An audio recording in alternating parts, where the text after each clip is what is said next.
All right, guys, welcome into another Chat with Wilson live stream podcast episode. Probably like in the 30s by now. I stopped doing the numbers honestly because I just want to be focused on the guest more so than the episode number itself.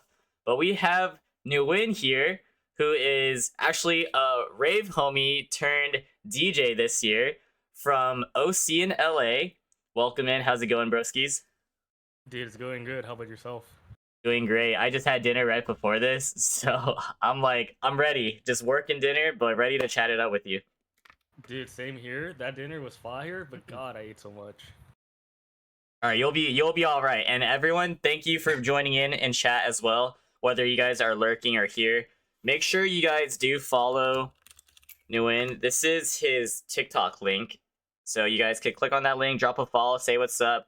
Ronnie's also here. I see him comment on a lot of your videos. So his name is Civic on in stream right now, and huge supporter Yeah. as well.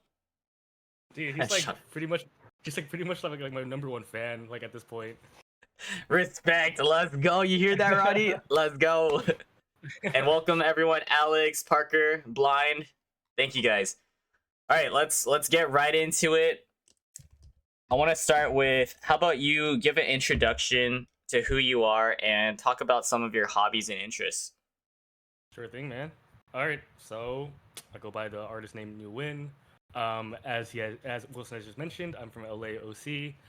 I actually started doing TikTok about 6 months ago, so it's been a long journey. Um, I'll get more into that later, but besides that, I'm 23 years young. I just graduated college last year, so I'm currently working right now. I'm hoping to do further schooling in the future, so I'm kind of doing this more on the side hobby. But if something develops from it, that'd be kind of sick. But besides that, besides like DJing and like EDM and all that, I'm really into gymming. I like video games. I haven't been playing it too often because I've been so focused on like my music. But I really like the Dark Souls series. That's pretty awesome. Um, what else? Oh, what is it called? I also like music just in general. Like I'm a really big rock fan. I actually have a guitar myself. I played guitar for 8 years, so I have a lot of interest in the music scene in general. And I guess that's just a few snippets about me. Hey, sick. Congrats on graduating as well. It's cool that you're working and you have a lot of different hobbies other than DJ and raving itself. Do you, out of curiosity, do you tell people what your actual name is, or do you just go by NUWIN? Um, Honestly, what's it called? It's more of a comfortability thing. If I like, if I Yeah, if I like know people more personally, like for example, Ronnie knows my name, but like for now, I like to keep it like under wraps. yeah. It's more so of like a privacy thing. I think as the time goes on, maybe I'll be more comfortable with it. But for now, I guess I would be more comfortable by just going as NUWIN. For sure, for sure. Got that. So I know you mentioned that you live in OCLA. Have you been there your whole life, and what's it been like living there and growing up there? Dude, so actually, this is such a funny story. I lived in LA basically my whole life. I've only been living in OC for 6 months now, and that's like literally when I started this DJing stuff. So like the minute I moved to OC, I was like, damn, I gotta do something else, just like keep myself occupied. So that's how I got into it. But I lived in LA my whole life. I What's it called? I attended college at UCLA, so that's like kind of in the area as well. Nice. So I pretty much am, more of an LA boy than I am an OC boy. Literally in OC, I know like a few spots. Seaside being one of them. Everyone knows what Seaside is at this point. But I'm still exploring, and yeah, that's about it.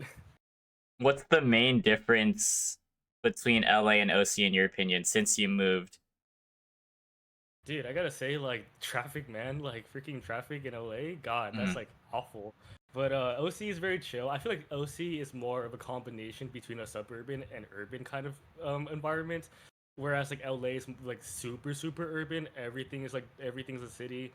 Everything is like active and all that. But OC is more of a combination of like there's some suburban areas as well as like more urban esque areas, and then like I feel like the nightlife also in OC is pretty cool because there's a lot of things that are open 24 hours or like open late until like 3 a.m. So there's still a lot of stuff to do in OC, but I miss LA sometimes. But honestly, OC has also been very cool to live at.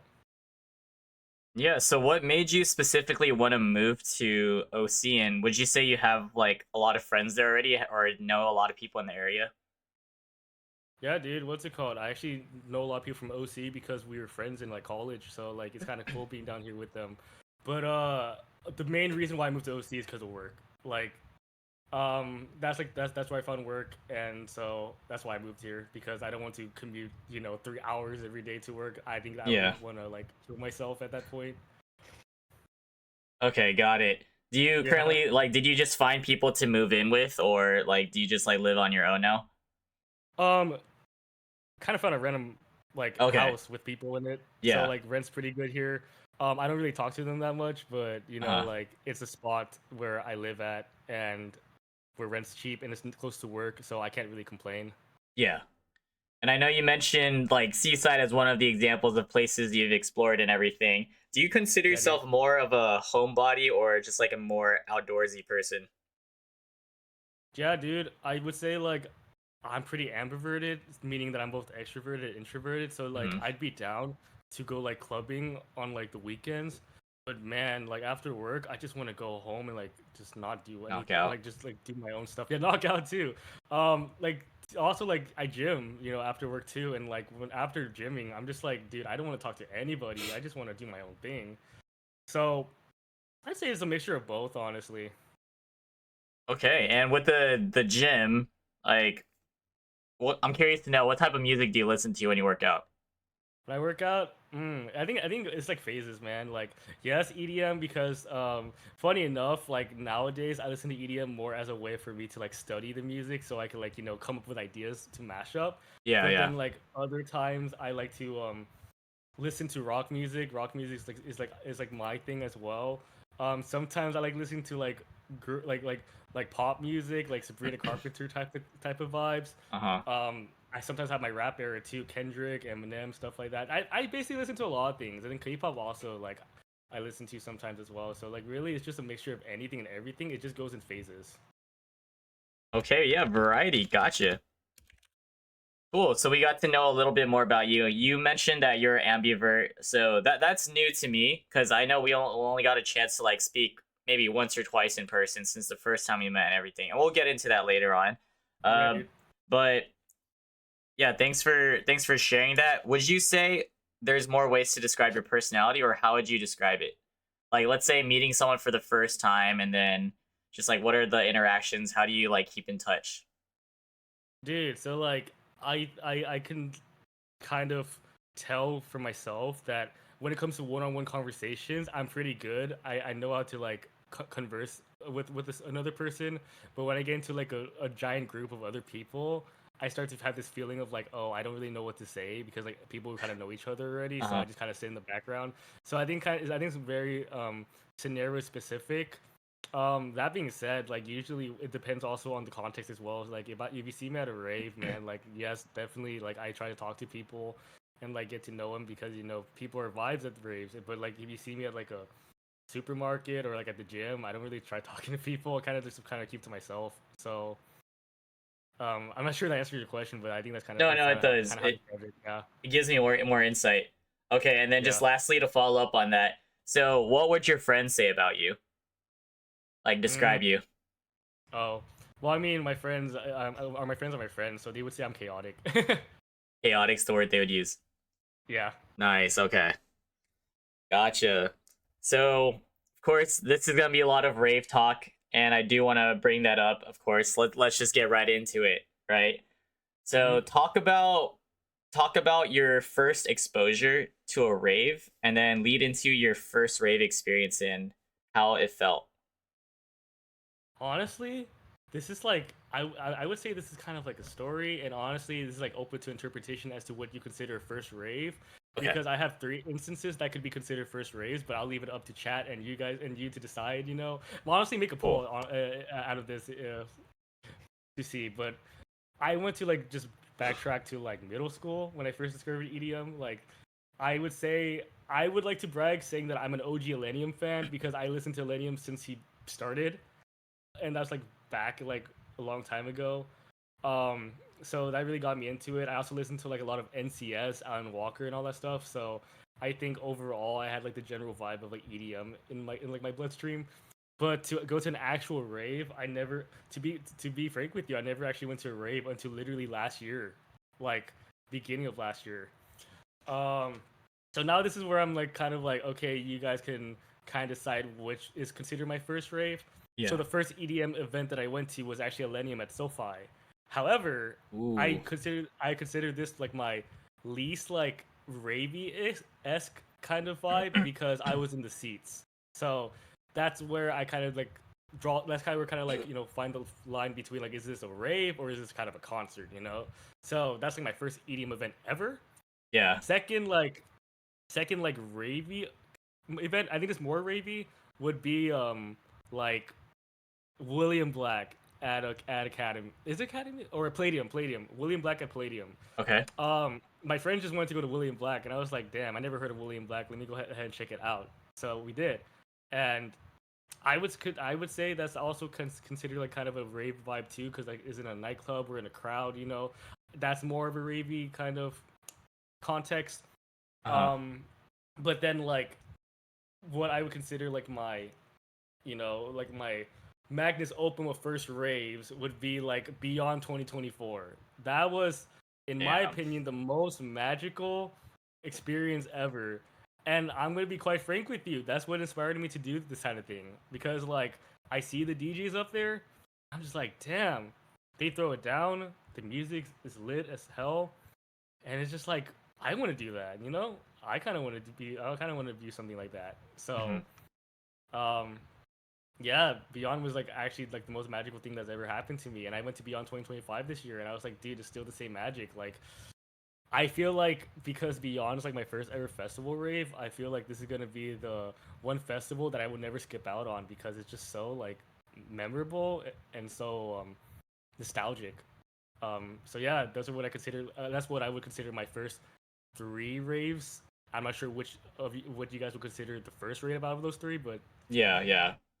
I know there's always like difference of opinions when it comes to what's a rave versus festival. Let's just call it EDM event. And with that being said, I would say Millennium's your first one. Like even though you all were right. seated, it's how it is. It had a lot of pits and seating and also just like floor access for people. Cause I did both days of that, and one day I did seats as well, and then the second day I was on floor. Totally different experience, of course. So I get what you're saying about like the rave Yeah. aspect of it versus just standing in your chairs.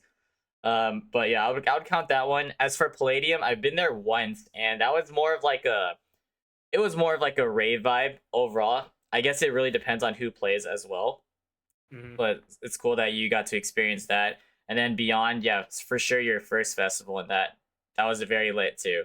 That was my first Dude, Beyond. bro, that was so lit, man. Jeez. Okay, nice. So got to hear a little bit about the beginning, and your introduction was through Millennium, which is super cool. Right? So since you've Yeah. been listening to Elenia for quite some time, uh, including him or not, up to you, who would you consider as your current favorite artist? Like it could be Kurt. multiple. Yeah, honestly, I'll just give my top fives. Like Yeah. I don't really have an order for it. Actually, I have one. I have one number one. That would be Hmm. Davin. And seeing him at Aura Park made me like, you know, so happy. Yeah. So that's my number one. But the other four could be interchangeable. So yeah, Elenium is one of them. Let me see what else to remember. Crank Dad's one of them. Dude, I always love going to Crank Dad sets. They're like my favorite things ever. They're always so unique and special. I'm just like, damn, dude. Every time I hear Crank Dad's like playing a set, I'm just want to go to it. Um, what else? Nog 2. Yes, Nog 2 is also amazing. Was it, I love bass house. Bass house is also a fun genre to listen to. And lastly would be Jewels. I think Jewels is quite underrated. His music is Hmm. very unique. I feel like every drop is a different touch of what EDM can be, and that every time you hear a Jewel song at an event or something like that, you could definitely throw down to it.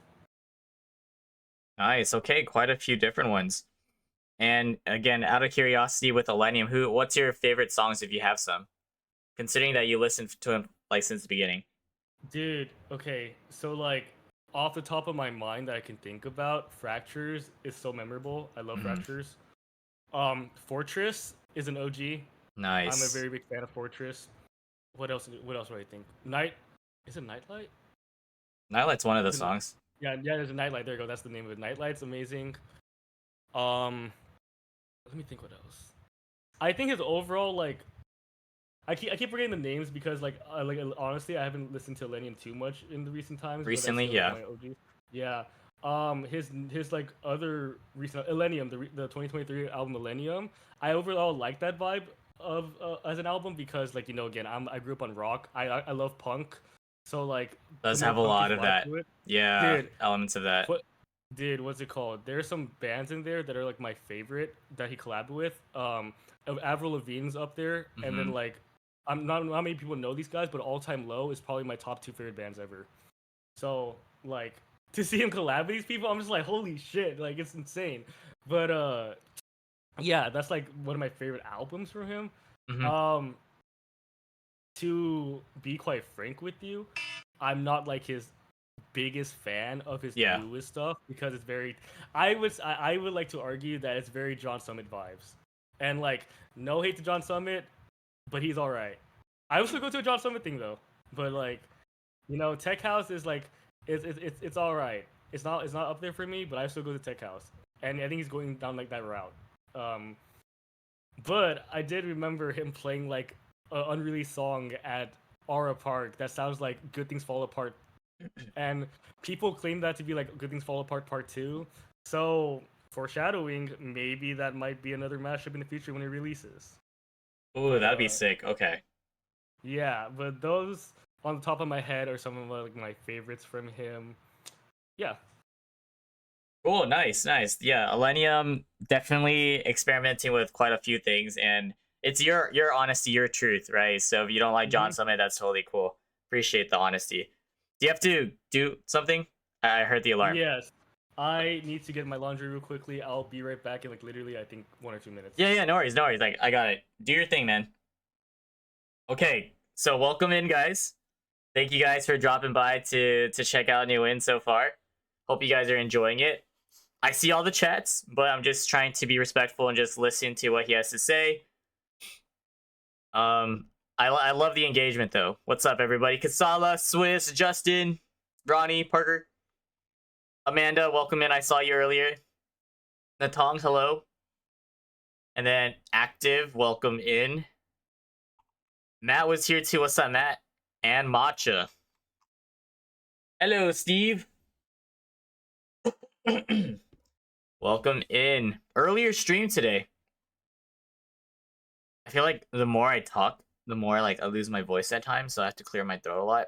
Probably because I also just ate. But we out here getting to know him more personally so far, and just like his favorite artists and how he got into EDM itself. And then eventually we'll get into his opinions, perspectives on the scene, the culture, as well as how he got into DJing and the aspects of his life, how it's changed since. All right, I return. Hey, welcome back. Okay. So, we talked about your favorite artists, a little bit of like the first few events you've been to and everything, right? I do want Mhm. to ask you, do you keep track of how many events you've been to? Not really like keep track of the number amount, but like Yeah. I can kind of remember artists. Um, if you want me to like list them out, I guess I could like try my best to remember them. Oh no, no, you're good. You're good. No worries. I'm just curious. And like I'm sure you've been to a lot of like club events too, right? EDM club events versus raves versus festivals. Yeah. I would say more festivals than clubbing events, but I've been to a few. So how do you specifically choose your events, would you say? And are you like the type of guy in your group that's like pitching the idea to go to these events, or how does that come up? I feel like it's like a group thing, honestly. At least last year, like when I first started, like it was more so like me and other people mutually agree, like, hey, let's go to this event, and I'm just like, all right, bet.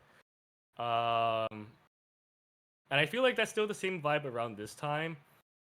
But when it like that, that's for like more festival type of vibes. Festival, yeah, festival type of vibes. But when it comes to like more clubbing events, I would say it's like a mixture between, hey, let's go to this event, and I'll say I'm down, or like I'll say, hey, let's go to this event, and then they'll say I'm down. So I'd say it's a mixture of everything. Pretty easy. Yeah. Yeah. What appeals to you to go to events? How have you been selecting them? Well, prior to me doing like DJing, it's more so like if I see my favorite artist on the lineup. Like honestly, I go for more like artists than anything. So if I see my favorite artist in the lineup, I'm just like, damn, I gotta go to it, you know. Yeah. That type of vibe. But nowadays, I would go to events like I would go to like specifically festival events. I'll go if it's like artists that I like, but more clubbing events because I did start doing TikTok and people started noticing me.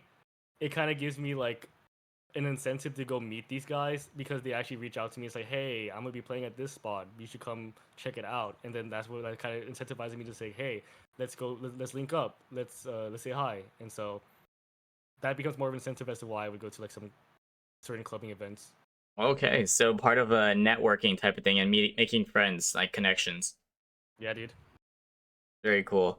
So events, would you say what's like the least favorite event you've been to so far, and maybe like your favorite aside from Beyond? Okay.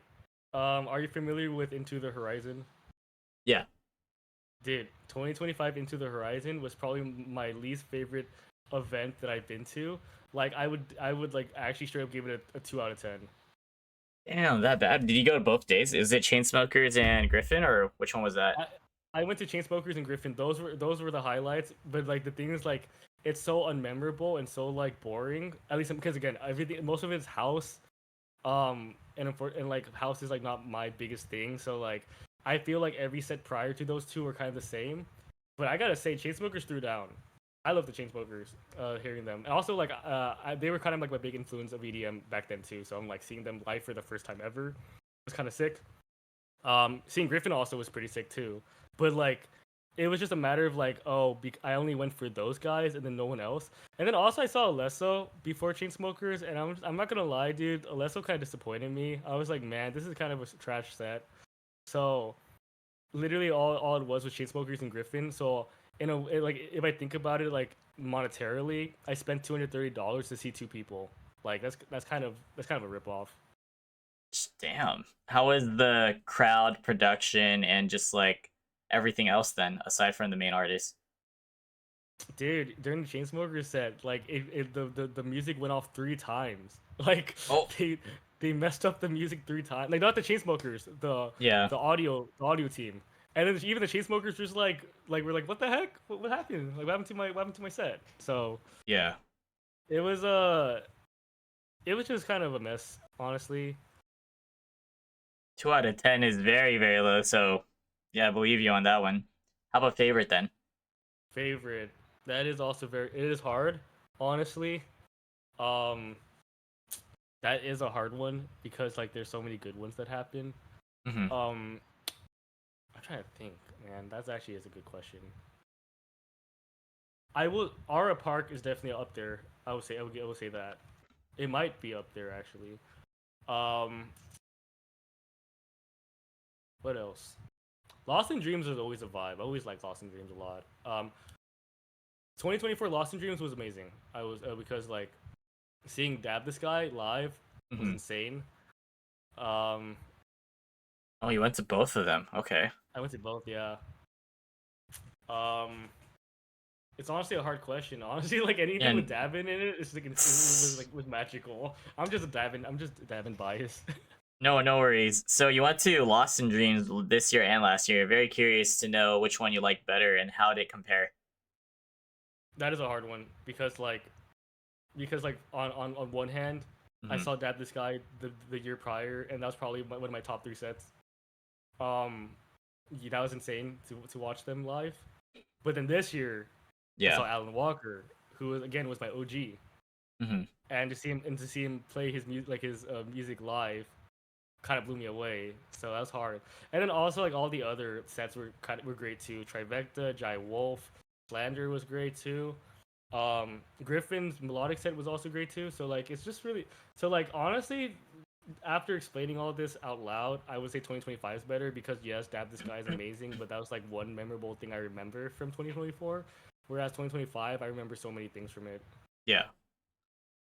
Okay, because that lineup was pretty fire this year. So even Yeah, dude. comparable to like the heavy bass stuff in Wobbleland. So it sucked that they were conflicting. Otherwise, I'm sure a lot of people would have gone to both. Yeah. But just glad you enjoyed it thoroughly. And did you do afters? Are you an afters type of guy? I went to William Black afters because I went to Griffin Okay. instead of William Black. Yeah. It was kind of crowded. I won't lie. Um, yeah, it was kind of crowded at the afters. His set was cool. Hmm. We kind of spent a little bit too much though to see William Black, so I'm not sure that was worth it. But yeah, it was cool to see William Okay. Black again. Monetary wise, you're pretty conscious about that. It sounds like. So, what venues do you like in the SoCal area? It sounds like you've been to quite a few already. You probably know about like Exchange Academy. You said Yeah. Palladium. Yeah, all those. Mhm. I mean, I would say Palladium honestly because it has the most space out of all of them. Everything else is kind of crowded, but Mhm. Academy's pretty cool. I like the lighting of Academy. Um, do you also want me to like mention like I guess venues outside of clubbing events as well? Yeah, you can, because I know Nos is like a big one too for festivals, and I'm gonna ask for your opinion on that one too. Yeah, dude. I mean to be honest with you, um, I think I've only been to like, is it only two? I think the only two I've been to was LA Historic Park, and then now with the Aura Park was like Exposition Park. Yeah, Um, I am a big hater of LA National at the LA Historic Park. a big hater. like Why's the that? because it's so dusty. It's so freaking dusty, and like I feel like I'm always dirty there, and I feel like there's always a dust wind happening there. Mhm. And then like I feel like decor wise for all the events that I've been to at uh the LA Historic was like so bland. Like Lost Dream is cool, but the decorations there are kind of bland in my Uh-huh. opinion. So that's why I was like whatever about it. Um, what's it called? Exposition Park was better in my opinion. I liked it. Maybe I'm just biased because Davin, but like I like I didn't have any complaints about the venue when I went to it. So there's that. Okay, that's cool that you consider these little things, even with like the decorations that they have at these events to make it like good or worse for your rating specifically. So Yeah. what do you think of the Nos Center, San Lost Center. Bernardino? Mm, I think Lost Center is honestly me. I think Lost Center is fine. I never really had a problem with it. Mhm. Like I have no complaints. It's a big venue. It has to be a big venue in order for you to hold 6 stages. So honestly, I don't really have much of a complaint. So there's more things you like about it, right? Do you have any like how would you compare festivals versus raves? Like if you were to explain that to a non-raver. Fizzle versus Raves. I mean, but when you categorize, when like if you go to an EDM festival, wouldn't you like categorize that as like a rave, like a festival rave? Then Yeah. Like it's definitely bigger, and the festival vibe is totally different. Like it's outdoors too. I guess how I would describe it would be like if you think of rave, it's more so of like a set lineup. Like you get what you get. Whereas with a festival, you're able to pick and choose what you want to do. Um, so I guess if you're more of more about like exploring and like willing to walk to different venues or to different spots in order to see the person that you like, then like I would say go for a festival. But Mhm. if you really don't like, well, if you really don't want to put that much effort into it and you just want to stay in one spot and like you're cool with the lineup that's already there, then just go for like a regular rave. That's how I see it. Gotcha. And for events, like in general, are you the type of person that goes early, on time, late? I think that just depends, man. Like if the lineup beforehand is like not to my favor, I would rather go Mhm. later. But if it's like the lineup's fire, Stacked, like the yeah. openers are fire, then I'm gonna go to it. But also like I do have this mindset when I like go to raves Hmm. of like wanting to be at the front. So like sometimes I do go a little bit earlier than usual so I could like get at the front of the stage so I could just camp there. You're like the type of person that likes to do rails or go to the rails, I never actually get to rails honestly. I just like to get to like front, kind but of like up more there. frontish row. Yeah, Okay, up there. okay. Got it. So what are you like at events then? I know you said your friends would call you chaotic. You said you're an ambivert, but when it comes to the rave, how different are you? Dude, if you ever, what's it called, Wilson? One day if I see you again at a rave, let's headbang. You'll see. I am a deep headbanger. I love to headbang. Okay. Um, yeah, I'm pretty cool. What's it called? I'm very energetic. Because like again, music. I'm there for the music, so I just go with the vibes of what the music is, and like I go all out on it. So sometimes I kind of like take up a lot of space because because like I'm headbanging, I'm like jumping a lot. So I would say I'm very energetic at raves. Um, yeah, and then like I'm never really like the quiet type at raves. I feel like that's an environment for me to be very social because I feel like everyone's pretty plur that I meet. So it's Hmm. very cool to get to meet people and all that. Yeah. And how about with your like your rave group? Are you would you say you're more of like a side quester? You stick to the group?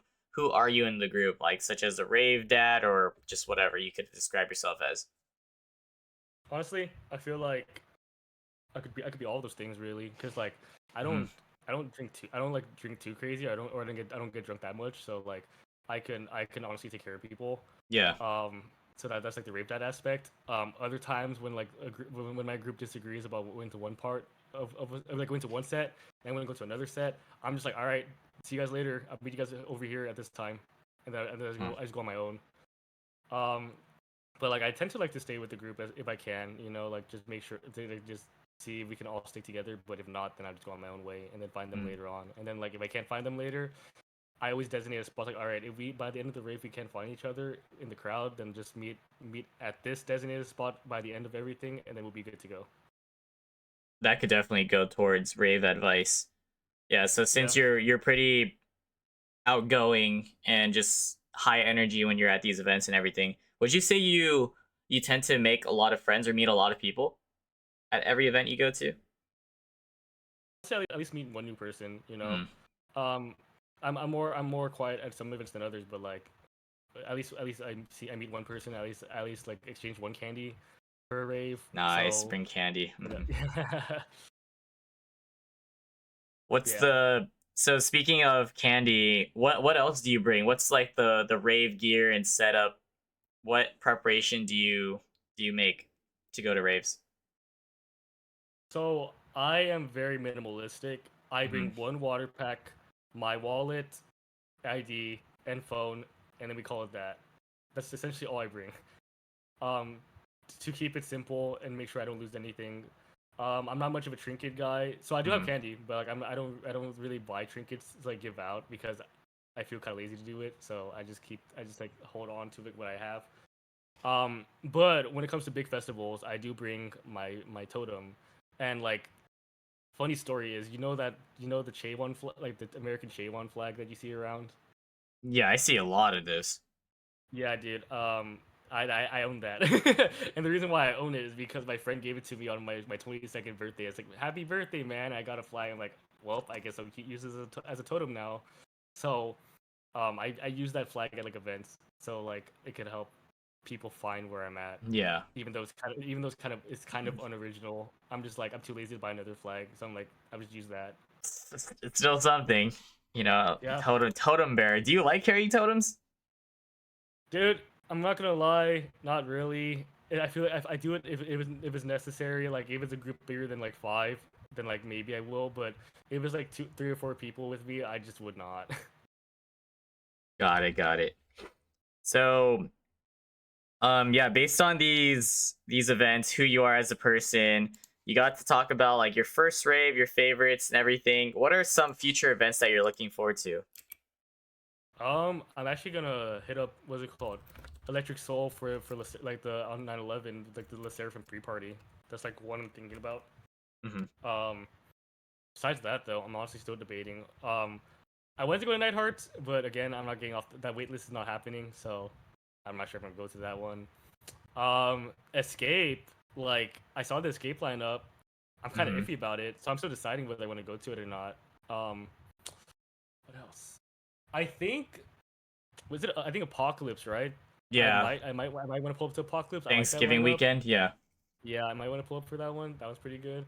I saw some of the Bay Area like lineups this like month this like past week, and I'm like, dang, the Bay is getting so many good things Oh this time yeah, around. for sure. Yup, we're loaded here too. But you guys get a lot of festivals down there, so Yeah, I feel you, huge. man.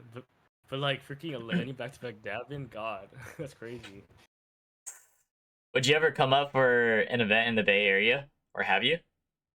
I have not yet. I actually haven't left SoCal for like any events yet. Hmm. Again, it's more so of that like saving money type of thing because Yeah. I am a broke freshly grad still. I still gotta save a bit, unfortunately. Um, but I mean, like for those lineups that came coming out, like if I could plan something out, maybe for those, like that's kind of Hmm. insane. Like knock two up there and like all that. I'm just like, dang man, I should. Yeah, honestly, it's some people or like some ravers don't really go out of their own like town or area to events here and there, or it might just take some time to actually pull that off. So I totally Yeah, get it. I still remember when I was mostly in the Bay and then like took that first step to go to the SoCal. Even if some people don't think that's like the biggest trip, it's still like, at least 5, 6 hours of a drive. And yeah. yeah, it is traveling and it costs money. So feel you on that one. Okay, and True. then so you're right about the Night Hearts thing. That's gonna be rough trying to get tickets, hands down. You talked Mhm. about Escape. You've been to Nos for Beyond. Have you been to the Nos for other type of events, or have you been to other major festivals? Yeah, I've been to Escape 2024. I saw Martin Garrix. I only went Saturday though because I went to see Okay. Martin Garrix. How do you do it with back to back days of events? Like, are you the type of person that would rather not do that? Do you get burnt out? Dude, like usually I want to do both days because I'm like, you're never gonna see this for the next year, so might as well just go out for both days. That's my mindset to it. So I kind of prep ahead of time. Like I try to find I make sure I find the local Taco Bell so like I can like eat beforehand and Huh. then no and then go back to it afterwards. Yeah, I just like I just mentally prepare myself for the day and like I just make sure to sleep in the next day as well so I can have enough energy to like um go on for day two. There you go, right there. That's preparation and tips for like festivals and everything. And speaking of that, since you've been raving for like probably over a year and a half now, what advice would you give to new ravers? Just like any type of advice, as much as you want to say. Yeah, dude. Let me think. Um, Surprisingly, front is pretty lit because like you might not you might it's kind of crazy, but there's actually kind of a lot of space up in the front. So if you want to like have space, I would suggest the front. And to get to the front, you go through the sides and then you cut inside. That's usually how I do it, and that's usually how I get the front every guaranteed front every single time. That's like preference, honestly. That's just like how what I do. Yeah. Um, second thing, second thing would be like as I mentioned before, if all fails that you cannot find each other, at least make a mark or like find a designation to like where you guys can meet up at the end, so that when all said and done, you guys know where you guys will be at. Um, Basic courtesy, guys. What's it called? It's actually better for you to say excuse me than not because by saying excuse me, people are more likely to let you through than and if you don't, then they're gonna like be like, why are you not saying excuse me? And then they won't let you through, and then everyone loses. So just be nice. Hmm. Um, yeah, dude, those are a few things I can think of off the top of my head. Hey, speaking of that, the excuse me thing and all that, you were at Aura Park, right? Did you I mean, see the fight or hear about it? yeah, I heard about it, dude. I saw the TikTok of it too, and I was like, man, Huh. at a dab event is wild. Yeah, apparently it had to do with, like pushing through the crowd and shoving and stuff. So just not being plur saying, excuse me. Do you know any more about that, or is it just like what you saw the videos? Oh no, dude! I just heard about there being a fight. I was like, oh, there's a fight, crazy, and then I just moved Yeah, on. I don't really know these people. gotcha. Let's talk a little Yeah, bit about Aura Park as well. Like, how would you describe the whole experience? Like, where were you? What'd you do? Like, when did you go in? Did you have a pregame and all that? dude. Yeah. So Let me think. Yeah, me and my homies, we pulled up in like my car, and like we did have a little. We bought some cut waters beforehand, so we brought that with us to the parking garage, and then like we had a bit of our own little party. So my car is actually like a convertible, so like I popped the hood off, and then I just blasted like my music to like max volume, and we just drink cut waters and like kind of like DJ for people around us. Yeah. So that was pretty fun.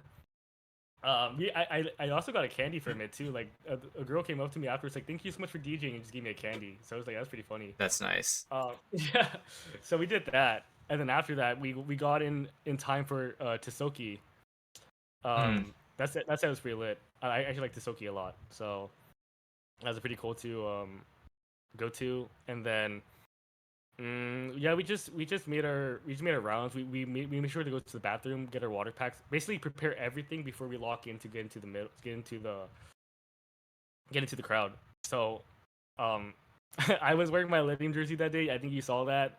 I was like literally like, all right, if it's a Millennium, if it's not Millennium, then like I'm like the stupidest person ever because like there's no way it was anyone but a Millennium. And Uh, when Millennium came out, I was like, bro, I knew it. I knew it. yeah. Guessing the special guest. Yeah, because in my head, right? I heard from my housemate, like apparently, tickets for Aura Park at the time of like us going was 180. And I was like, there's no way people are paying 180 if not for the special guest, right? Like if not for the special guest, there's no way people are paying 180. Like people are speculating set the sky, and no offense to set the sky, but that's not 180 worth as Millennium would be. So I was like, dude, there's no other possibility other than Millennium. And then, bam, Millennium came out. I was like, what did you know? That's crazy. Who would have thought? Hmm. Do your Yeah. housemates also rave?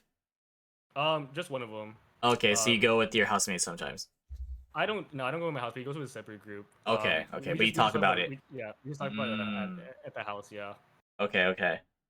Yeah, so how far did you get into the crowd for our park? It was pretty crowded, so I didn't even try. Dude, I got to fifth row. I told you Yeah, my you you, strategy of you like going. going up Yeah. there. Yeah, I told you the strategy of like going to the sides and then cutting inwards, easy. Yeah. Okay, It's kind of okay. easy. Got it. How'd you like Nurko? Nurko? Uh, I think Nurko's good. Mhm. Like is it memorable for me? It's not really. I don't really Yeah. remember many songs that he plays, but like it's pretty good. I think I remember more Tisoki songs than I did Nurko, but still, this set was fire. I had no complaints about it. Uh, Hmm. oh, funny story. I think it was at like Nurko when we are like getting inside that that I ran into Josie, which is kind of funny. Yeah, I saw a Yeah, picture of you guys. yeah. I was Uh, like, because I was just like going in, and then out of nowhere, I was like, "Excuse me, are you NUWIN?" I was like, "What?" I was like, "Someone recognized me," and then I saw her. I was like, "Wait, is that Josie?" I swear I've seen her on TikTok before. And then like, mhm. yeah, it was Josie, and then we just took a picture, and I went on my way. So it was kind of funny. Nice. Oh Yeah, my god, I she recognized you and said something. That's so dope. I know, right? I think it was kind of cool because it's like, um, that like surreal feeling of like somebody that found you on TikTok recognized you in person. You know, Hmm. that's like that. That's like kind of like that low key fame of like people knowing who you are. That's so crazy considering that Josie was the last guest that I had. So Yeah, look where we're at now. Met you it's like there and then yeah, full it's, circle moment or something like that. it's like a full circle, man. It's kind of funny. That's cool. Yeah, Uh, plus we full sent Aura Park and yeah, we both got to meet you there too. yeah, dude.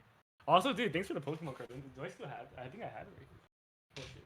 Oh Here yeah. it is. Yeah, dude. You can check this one. Check it out. Dude, okay, that's sick. I'm glad you have it. Yeah. Let's freaking go. So, since you've started raving, right? I know you've Mhm. kind of described how you are as a raver now.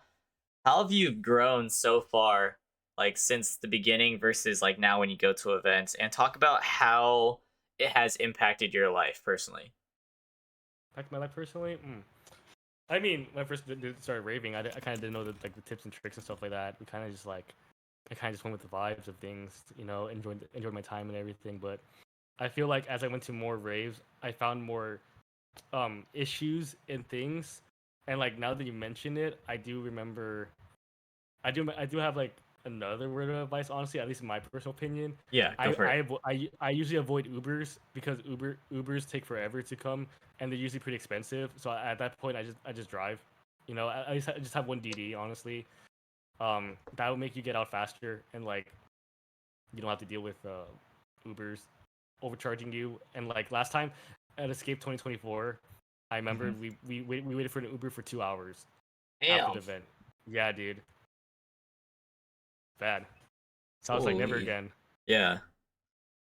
Okay, okay. So how else would you say you've changed, or like what is like the I know raving is a happy place for a lot of people, right? So what is it for you?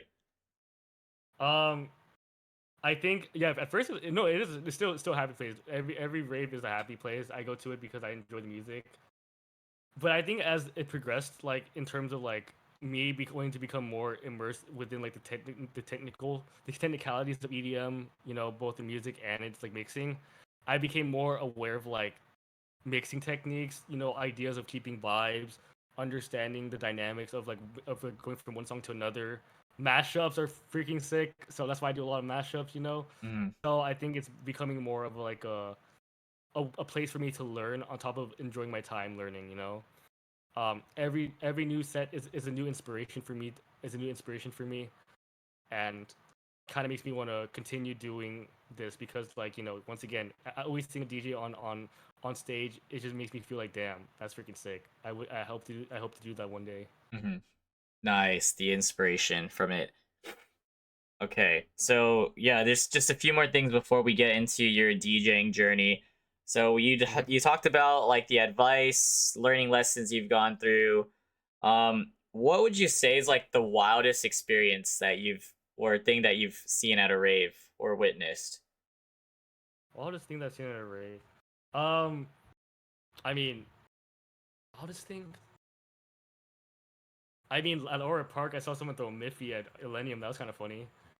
Um, Oh, you saw that but like, happen? yeah, I saw that There's happen like videos of in that, real yeah. time. What happened in real time? I was like, damn, someone got a Miffy and threw it at him. That's funny. Uh, But I don't know, man. I feel like my experiences are pretty like chill. Like I just vibe. I just go for the mhm. music type of thing. Don't really do anything crazy. But like I would say my least favorite experience was one guy peed on a member of our group. That was awful. He got peed on at the rave. Yeah, someone got peed. Yeah, one of our members got peed on. That sucks. What the fuck's wrong with people? Like you hear about that, but to know that it's affected someone that you know, oh hell no. Yeah, dude. Just Just like in like the crowd or something. Like, yes, dude. In the crowd, like mhm. literally, we're waiting for the next set to come on, and then all of a sudden, it's like, why is my leg feel wet? Like, God, dude. Like, it's insane. Uh-huh. Jeez. Okay, so that definitely does suck. Do you have any rave pet peeves? Rave pet peeves. Yeah. Let me think. Let me think honestly. Rave pet peeves. Yeah. What or like what you don't like about raving or the Mm, community? Anything? Any aspects of it? I try not to go into like extended groups, in my opinion, because like when it gets into extended groups, then people start having different wants and needs and stuff like that, and like as a result of that, we you never know whether we have to comply to those needs or not. So Hmm. like for give an example, like even though Beyond 2024 was like a magical experience, I was very unfamiliar with the raving scene, so I joined one of my friends extended group, Yeah. and because of that, the extended group made us leave the last set early. So I wanted to go to Chainsmokers, and some of my friends wanted to go to Res, but Yeah. unfortunately we had to leave 20 minutes in because apparently we had to go. But then when we met up at the meeting spot, we stood there for an hour and a half. So basically, it was 2 a.m. by that point, and it was like, damn, we missed the entire set when we Oh didn't even need to. no. Yeah. Hmm. So since then, I became more aware of like going with like smaller groups because I'm like I don't want to deal with like a big group like big groups desires again. I kind of want to do my own thing. Yeah. So I guess like that would be considered a pet peeve of like um just having to abide to like different like wants and needs kind of thing. But like Hmm. that's Hmm. what happens when you're in a bigger group. So that's why I stay like in a smaller group. That's so real with Yeah, festivals. Yeah, that yeah, dude. experience when you go with a lot of people. There's a lot of waiting, a lot of like time wasted meeting up or losing track of people and just Like sometimes you just meet up and you don't even go to the same set sometimes. So I guess it's like some pros and cons with like having meetups. Yeah, man, that's the thing about it. Um, Another pet peeve is not even on the people's end. It's not even on the people's end. It's just cell service. Um, Yeah. like when cell service goes out, that's when all communication goes out, and then that's just becomes like a because like the thing is like sometimes right, some people get there first, and then you have to wait for other people to get there. So then you're just like, oh, meet me at this spot, but then it just says did not deliver because there's no cell service, so it cannot go through. And then that becomes a whole fiasco of like, do you see them? Do you see them? Oh, what's it called? Is that them? No, it's not. Like, it becomes a whole like guessing game. So Yeah. it's just self service that kind of takes me off a little bit. That's definitely with festivals, especially big ones. EDC. Have you considered going to EDC? So funny you asked that. I have my ticket ready for 2026. Nice. Oh my god. What are your preset expectations right now, or what have you heard of it? I mean, I heard it's like 20th, 30th anniversary, something like that. I 30th, forgot yeah. like what 30th. Hopefully it's big. Right? Oh, Hopefully it like will it's be. yeah.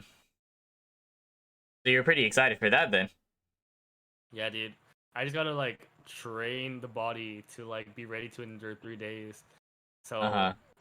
I'm trying to get back into cardio at the gym to like be able to endure that. Dude, it could definitely be more than 3 days, especially if you do all the pre-parties throughout the week and then just anything else. True, man. If That's you're like into party that. after party. Yeah, man. Okay, and so realistically, since you've only been raving for like almost 2 years, how long do you see yourself going to events? Just raving. If you Hmm. even thought about that. Honestly, I haven't, man. I feel like now that EDM's in my bloodstream, it's kind of gonna be a big part of it. Mhm. If anything, like if I get older, my body starts to break down. I'll probably still rave, but like but like less frequently than anything, because it's more so for the love of the music. Like that's my thing. That's my genre, man. Yeah. I love the EDM music. I think it'll always stick to me. So when I'll stop raving, no clue. I think honestly, it's just wherever life would take me. hmm So you'll be more selective, it sounds like. Understandable. Yeah. Okay, do you have any rave hot takes? Oh, yeah. Uh-huh. I'm not sure how many people agree with me on this, but I think Knock 2 solo is better than ISO Knock. Okay. Yeah. Why is that? I don't know, man. I feel like Knock 2 sets, like when I heard his Room 202 set, like on SoundCloud, that's probably one of my top sets I've ever listened to. Hmm. Whereas when I listened to the Forever set, like the both EDC set, and as well as like I went to the San Diego Forever what's it called, festival. So like I have seen them live. I thought it was okay. Hmm. I thought it was okay.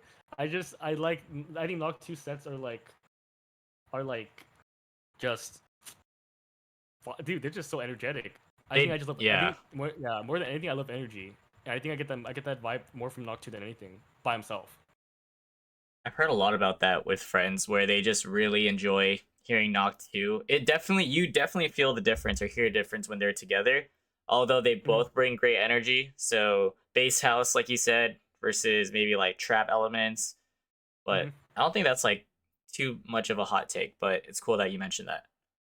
Yeah. Are there any other hot takes I have, honestly? If it Trying to comes think. up, you could always talk about that too. Honestly, yeah, if it comes up, man, I'll just like blurt out say, "Oh yeah, another hot take." Yeah, yeah. So, how about this one? What are your thoughts about 18 plus events versus 21 plus events? Oh.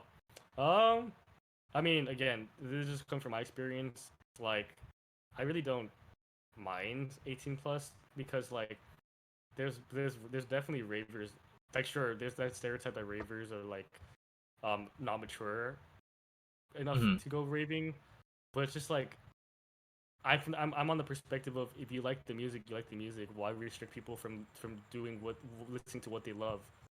Well, with an age limit, yeah, there's bad behavior. I get it. There's some bad apples in the crowd, but like that shouldn't dictate like other people from restricting other people from being able to listen to and enjoy the music that they want.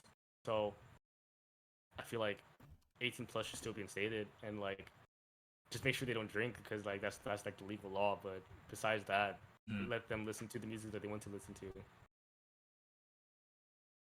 Okay, real for that. Yeah, again, definitely been seeing a lot of, I guess you could call it hate, or just people don't like the ideas of 18 plus events just because the younger crowd tends to be more chaotic, rowdy, or they just don't know their limits, aren't very, in a way, plur, like just don't know Mhm. what it is and what it's about. So, and then a lot of people they overgeneralize the age group and put them like within the category of like having frat sororities and stuff like that, which has like a negative stigma when it comes to raving itself. Yeah, Even though raving does have like a lot of negative stigmas or just from an outside perspective. most definitely. Okay. So again, if there's any other hot takes, you could bring it up at any time. What are your thoughts about rave bass, if you have any? Rave base? Mm-hmm. Well, I mean, like, what's it called? I'm in a committed relationship, so like, I'm chilling. But for other people that are Yeah. like wanting to rave bay, like, it's the same thing as like hitting up a girl at a nightclub, like in the past, you know, like people, catcall a girl, they hit it up, do whatever they want to do. I don't see it really any difference in a rave bay. Like, it's just a different context for like that same pattern as people do in the past. You know, if you want to have fun, as long as you both have the intention of having fun, then do it. You know, if you guys Mm-hmm. both have the intention of wanting to make a relationship out of it, cool, that's sick. Um, so I guess overall, I really don't have much of an opinion. Do what you want. Just be respectful to each other. Don't take advantage of each other. That type of thing. Yeah. Have you ever like wingmaned someone or just like witnessed your friends getting rave bass and just like had any opinions about that? No, not really. I'm just like, damn, they're getting rave bait. Cool. And I Okay. just keep vibing. I just keep vibing. Okay. So I want to bring this up. How about the other way around? When have you noticed when people like try to like rave bait people in your group? Does that ever like affect you guys? Because there could be a lot of creepy, weird people out there, or people that don't have the right intentions that aren't there for the music.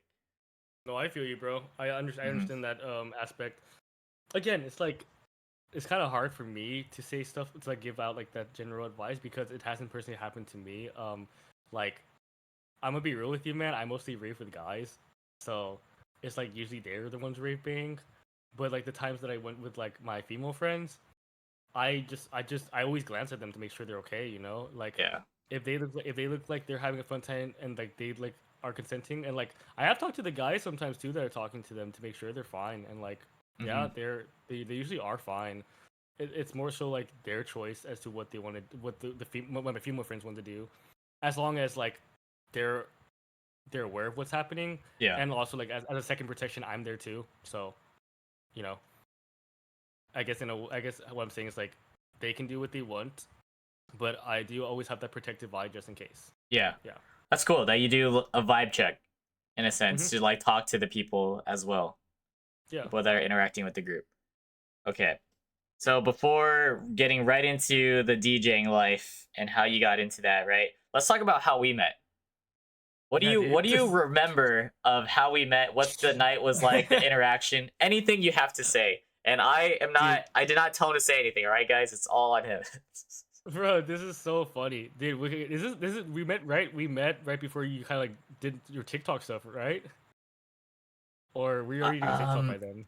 I was already doing it, but just at a smaller level, you know what I mean? Yeah, Yeah, people dude. just didn't know. So, Bro, I went like me and Wilson we met at Diesel like in like the Shrine back in like last year August I think, right? yes, August? I August think in August. 23rd. I wrote it down just because I took notes.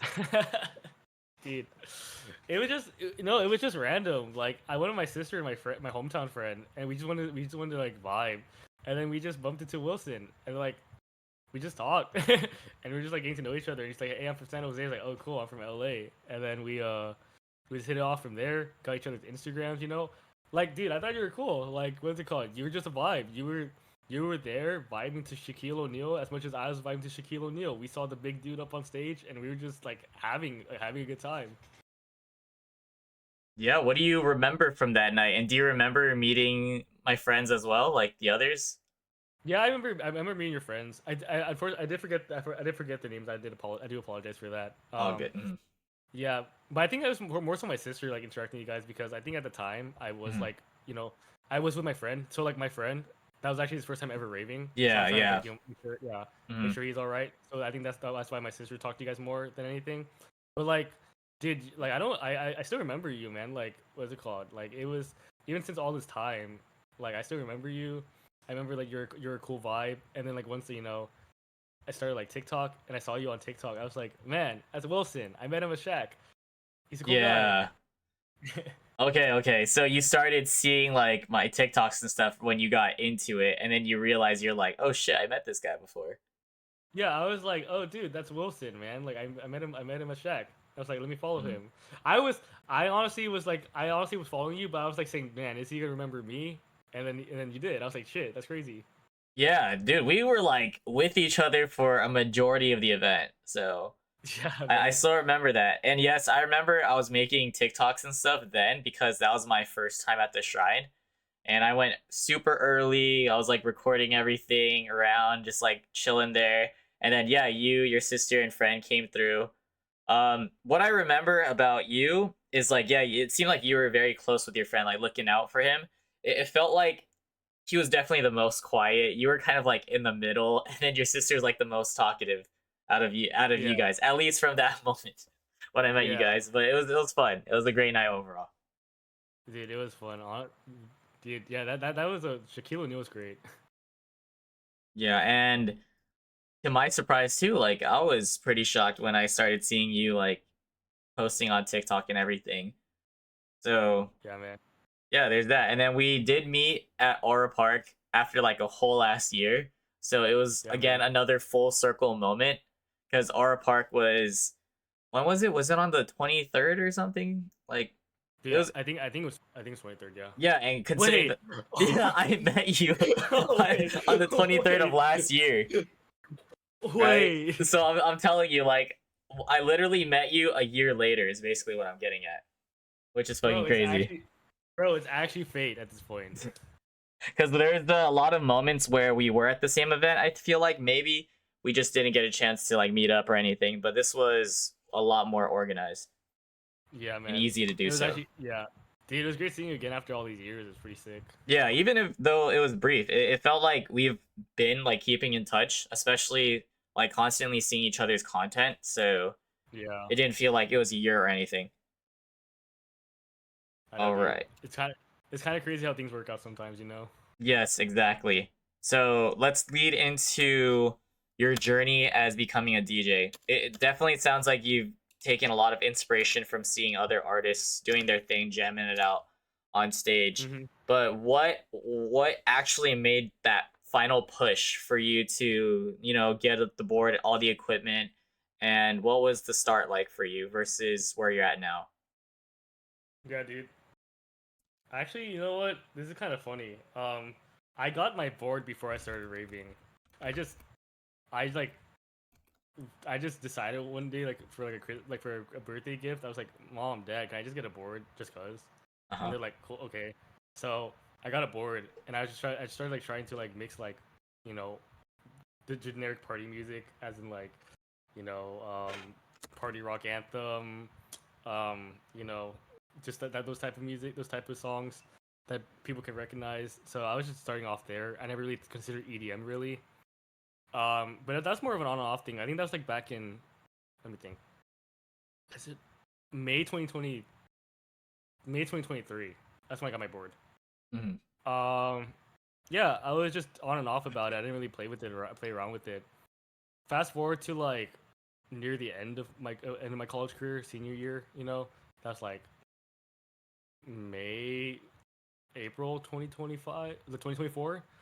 Um, some homies of mine wanted to throw a function, and so for some reason, I was like, "Hey, I have a board. Let me play." And the thing is, I never really practiced it for a long time, so I was like, what am I doing? Why am I asking them to play music at their function? But I spent the whole week like getting music together, and like it was like it's still not EDM yet. It's just like generic party music. I scraped together, and then I played my set, and then people said, "Damn, you're fired, bro." And I was like, "Shit, I'm doing good. That's crazy. I just barely started trying to do this stuff." So I kind of like, I was having a little fun with it, playing around with like that type of music. Again, it's not really I'm not really like there yet with like mixing EDM, but it's like more so like just vibing for the parties. And I kept playing those set, and I kept I played like at 3 different functions, and each time I got positive feedback. I guess that kind of like inspired me, saying like, hey, you could you could do something with this. Um, Fast forward a little bit later, like after I graduated, I kind of like stopped mixing a little bit as well. I kind of got a little lazy with it. Mhm. Um, but then in the meantime, during that time where I wasn't mixing, I still went to EDM events. And like each time I went to them, I'm just like, damn, I should get back into it. But then I never got the motivation to get back into it. And then I was like, damn, I should get back into it. But then I never got the motivation to get back into it. And like that was a constant cycle and all that stuff. But then I don't know. I feel like one day it just kind of clicked to me. I'm just like, man, I graduated. I'm not really doing much. I'm not really doing much right now, and like I really like doing music and all that stuff. So why not like make something out of it? Um, and like this is like during the time when I'm like looking for employment, because like at the time the job finding employment was really hard. Mhm. So in order for me to like not spiral into like anything really, I need some sort of like hobby or outlet. So I thought to myself, um why not try mixing a little bit. So I think it was like around, actually let me backtrack a little bit. Okay, so like Yeah. yeah, that's like the mixing aspect, but I actually want to get into producing as well. So I actually owned FL Studio for a long ass time, and again, like in order for me to keep myself busy, I actually was producing more than anything. But then like the more I produced, the more I was like, dang, I'd have a lot of practice to do. I have a lot more work to do with this. So I thought to myself, as a strategy, I was like, hey, why not post mixes for now, so that when I could get a following, and then once I get that following, I can start posting my own stuff. So then my followers that already like my stuff can then listen to my like originals. Does it kind of make sense? Does that kind of make sense? Yeah, I'm Yeah. surprised. Like you just to yourself, you just put the thought out that you needed to build your following from there before you started producing. Yeah, but I mean, like, that's not to say like I don't enjoy mixing. Like, I actually Yeah. like. I think I would say I have a good ear for like mashups. Um, so I remember I was like at my friend's place, and I was like coming up with like 20 different mashups in Mhm. like 2 days, because I was like idea after idea after idea, just keep going at it, making all these ideas. I preemptively like made a bunch of ideas beforehand so that I could have them ready. So when I did my first launch, my first like TikTok launch, that I would have like a whole backlog ready. Um, and so I did that, and I started posting. I actually didn't post on TikTok yet. I actually was posting on Instagram Reels, because prior to that, I actually never really used TikTok. I Uh-huh. never really felt the need to use TikTok. So I posted Instagram Reels, and I won't lie, the first 6 or 9 posts that I posted, they didn't get too many views, so I felt a little discouraged. I was like, damn, like putting a lot of content out there consistently, not getting a lot of views out of it. So after that, I kind of chilled out a little bit. I wasn't really like making too much stuff for like the next for like March and April. Mhm. But then all of a sudden, I got back into it for some reason. I was like, damn, I should probably start getting back into like making TikToks and mashups, because like I have so many ideas that I want to share. So I started getting back into it. Um, I remember my first ever like viral viral like mashup that I made was a solo leveling mashup, and I gotta shout that out to my friend, because my friend's the one who said, "Hey, why don't you make a solo leveling mashup?" And so I did that, Okay. and they got like 20,000 views, and I was like, "Damn, that's crazy. Maybe I could do this." I was like, maybe I could make something out of this. Um, so yeah, I started making a lot more content. I started making a lot more mashups, and then another video went viral. I think it was my clarity and like hold my hand mashup.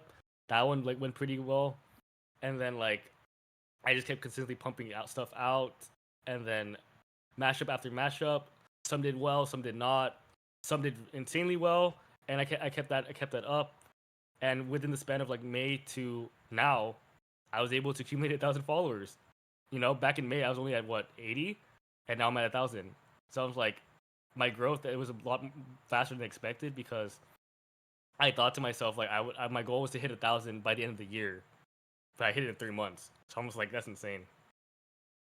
That's awesome. Yeah, wow. So really cool to see your perspective on that. I do have a lot of questions based on a lot of what you said. So Yeah, man. when you say that you want to get into producing and like you just started doing this out of your own like your motivation, your inspirations, like how do you actually practice? Like do you also watch like tutorials, videos, like what is practice to you to like what's helping you improve too? Like in terms of like my mixes or in terms of like producing. Just both. What you've been working on so far. Oh, okay. So let me see. So with producing aspect, that's a lot of YouTube videos. Like I Mm, definitely need a lot of YouTube videos in order for me to improve on that. For mixing, like believe it or not, I've never watched a video on mixing. It's more so intuition, mm, honestly. Like, and also like just to like be like very transparent. Some of the mashups I make on TikTok do involve me using FL Studio. So like yes, like actual editing and stuff like that, audio editing all that stuff. Um, but for my mashups that I do like dubstep doubles on. That's all like pure board.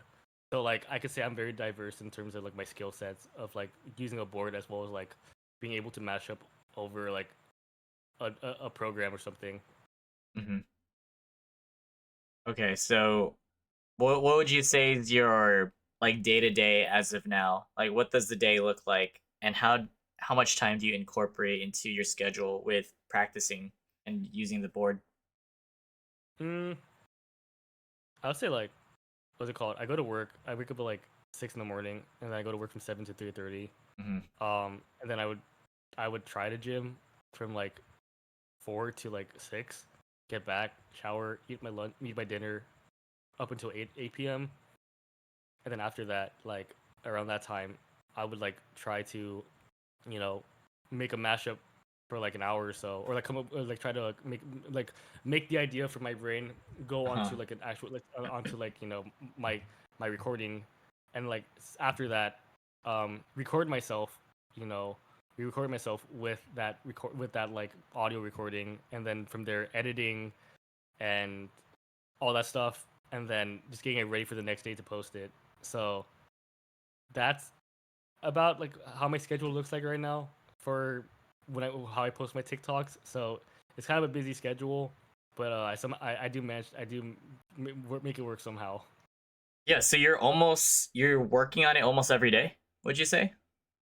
Yeah, consistent effort matters. That's what I tell myself. So I do work on it almost every day. How often are you currently posting right now on TikTok? I think it fluctuates, man. Like I think it's all about Mm, inspiration, really. yeah. Um, you know, like I remember I was like posting one every day for like 2 weeks, and then after a while, like I was posting like three for the next week and all that. So it fluctuates a little bit. Um, but I do post enough to like ensure that my constant flow is like still going out there. Hmm. Um, like I don't want to leave like my followers hanging. Like as Yeah. long as I don't leave my followers hanging, that's all that really matters to me. So you would say in a way you're still pretty consistent even if it's not every day, right? Like you're still pumping out content here and there. Yeah, dude, I think I still am. Mm. Yeah, I would say so. Okay, yeah, I'm sure that takes a lot of time just to even edit and just to like come up with these ideas and everything versus like Hmm. what I'm able to do. I just think of something, I just talk and I just post it, It's totally different from what you're doing. So, huge respects to you. You did mention that you started on Instagram Reels and like just started with TikTok. Why did you get into TikTok though? Like how do you go from not using it at all to actually getting into it? Was it word of mouth from someone that recommended it, or did you just feel like it was time to just start it and figure out what it's like? Yeah, I think it's a little bit of both. Like, I think like it's kind of ironic because I don't post on Instagram Reels anymore, which I probably should. I probably should just because like it's easy, right, to repost all my TikTok, like my TikToks onto Instagram Reels. So I probably should start doing that soon. But Mm-hmm. at the time, it was like at the time my friend was like, hey, you're posting on Instagram Reels, TikTok exists. Why not do both? One might not produce as much of an outcome as the other, but something's better than nothing. So I think that kind of it motivated me to be like, all right, let me go ahead and just try posting on TikTok. And so I did. And then I was like, hey, the viewership is better on TikTok. Maybe I should keep continuing this. Mm-hmm. And lo and behold, the viewership is absolutely insane on TikTok. And that's, I guess, kind of like what motivates me to continue TikTok because I'm like, if viewership on TikTok is better than Instagram Reels and I see like more growth from it, then might as well just keep continuing it. Okay, and what else would you say is different from posting on TikTok versus Instagram? Like, how does it make you feel just posting on both platforms? I know views is huge for one, and it's better on TikTok, but is there anything else that goes through your head when you're posting on these platforms? I think with TikTok, like if I were to post now on both Instagram Reels and TikTok, TikTok I would probably put more care into like my hashtags, my captions, all that stuff. Whereas with Instagram Reels, I'm just like, all right, I'll just post it, and then we'll see if I get views or not. That type of mindset. Okay, and how I guess how supportive have your friends been along this journey so far? Like, what's their thought process and perspectives or involvement? Dude, I couldn't ask for better friends, man. Like they're so supportive of it. Mm, They're just like saying your stuff is so cool. Like what is it called? Yeah, they're just so supportive of my stuff. They always watch it. They always say nice. This is a cool mashup, or like they're just like, yeah, keep going at it, man. Like it's just overall support. I never really see anyone discourage me against doing what I'm doing. So I honestly couldn't ask for better friends, family, and like also my girlfriend's a big supporter of my stuff too. So it's like it's great to have all of them be at the back burner of everything, and that's kind of what pushes me to keep mhm. going. You know, Yeah, so right now you're probably at like your highest peak of motivation right now, and you're still going from there, right? Especially since you hit your 1,000, must have been huge. Talk about what your reaction was and why did you want to do this specifically, like for your 1,000? Like, it's an honor to have you, but like, how did that idea even come up? You know? dude, because I see you like doing like rave talks, and I'm just like, yeah, that'd be sick to like be on a Wilson rave talk, and like I guess it's a way for me to give back to my followers as well, as in like showing you guys like what who I am as a person, as an individual, more than just a face on TikTok. Um, yeah, just over because like on my TikToks I never say anything. I just kind of like do my little stuff on my board and like dance to it. So to be able to like show another more human side to the guy behind the screen is something I want to give back to my followers and just show them that your support means everything to me and that I want to continue to grow for you guys and like show you show you the ideas that I have in mind so that you guys could continue enjoying my content and so I can continue to like produce the content for your guys' enjoyment. Yeah, I love that. And that definitely hits home, which is relative to a lot of the content that I do. It's just me, speaking my mind, just people can kind of get the vibe off of like me doing my videos, right? I guess compared to you because you're always playing music, they know you as someone who does mashups and stuff. So it's really cool that you're willing to put yourself out there and to know that this is what you want. This is what like you want to give back to your community like that.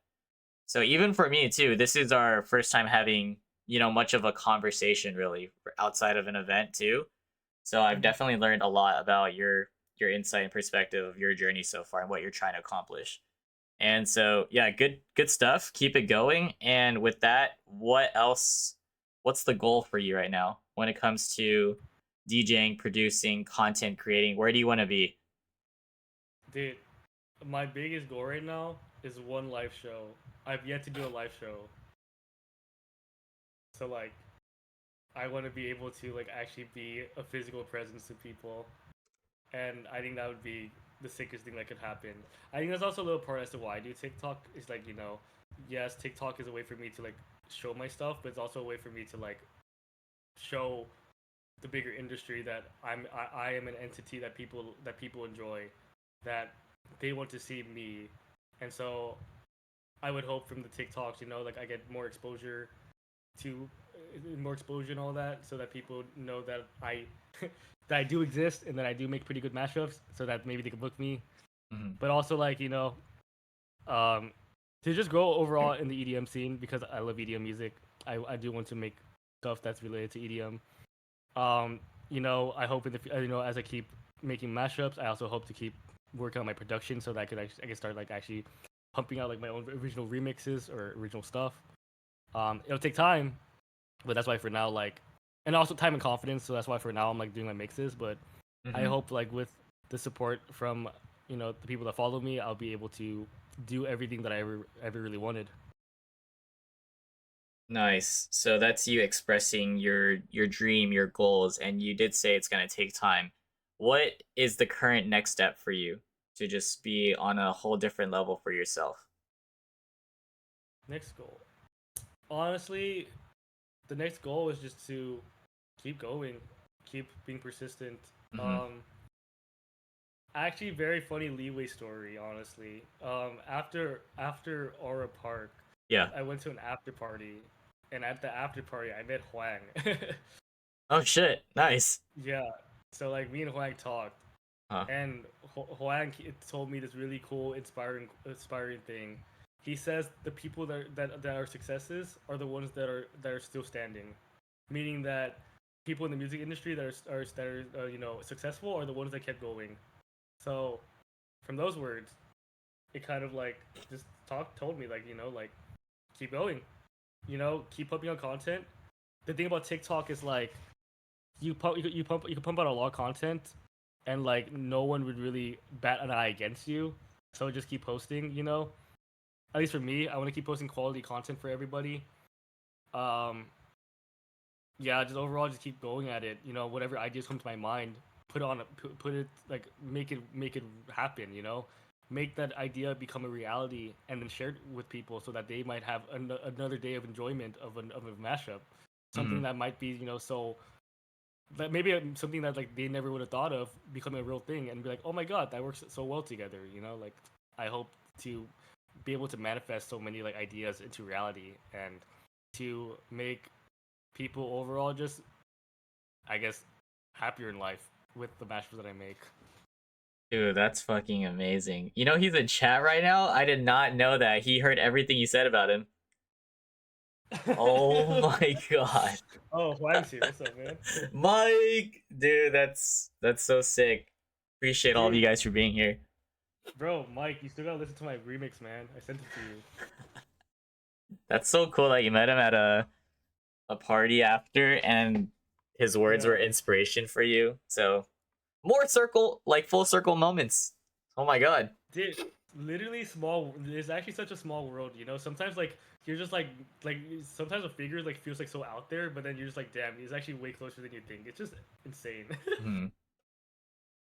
Nice. Loved hearing your goals and the steps that you want to take to get to that point. Do you like I know you're currently doing mashups and you've had quite a lot of bangers, quite a lot of hits. Some got more views than others. Would you say there's a specific one that you're the most proud of? Your favorite Most one? proud of Personal favorite? Yeah. personal favorite. That's a hard one because like you gotta realize that they're all my babies, man. Yeah, exactly. Like if you don't want to choose among your kids, that's fine. um, think because like some of the okay, to be frank with you, some of the viral ones that got really viral, I put no effort in them, and they somehow went viral. I was like, what the heck? But other ones I put a lot of effort in. Oh, okay. Most recent one that I got really good views. My takedown and see you drop mashup. That shit was fire. Okay, yeah, that one's a good one for sure with the K-pop Demon Hunter, Rave. Yeah. Fire. Dude, what's it called? It was like it actually got noticed by somebody from Electric Soul, and they actually asked for it to play in their set. Oh, nice. That must have been an incredible feeling then. I'm not sure if they played it or not, but Hmm. like I got asked it, so the fact that I got asked for it was kind of insane. Hmm. And yeah, so with you being a DJ in the industry, I'm sure you've met a lot of other content creators and other people that might motivate you and stuff, right? So do you Yeah. want to like I guess in a way give shout outs or talk about those who you've been watching as well or maybe seeking inspiration from? Yeah, what's it called? What one of my homies was actually in the chat. Austin, if you're still here, man, I met this guy over like SoundCloud, and then since Yeah. then we've been like buds. So like, shout out to Austin, man, for like for his cool stuff. Yeah, there you. Hey, Austin, bro, you're the goat. You make some cool shit too.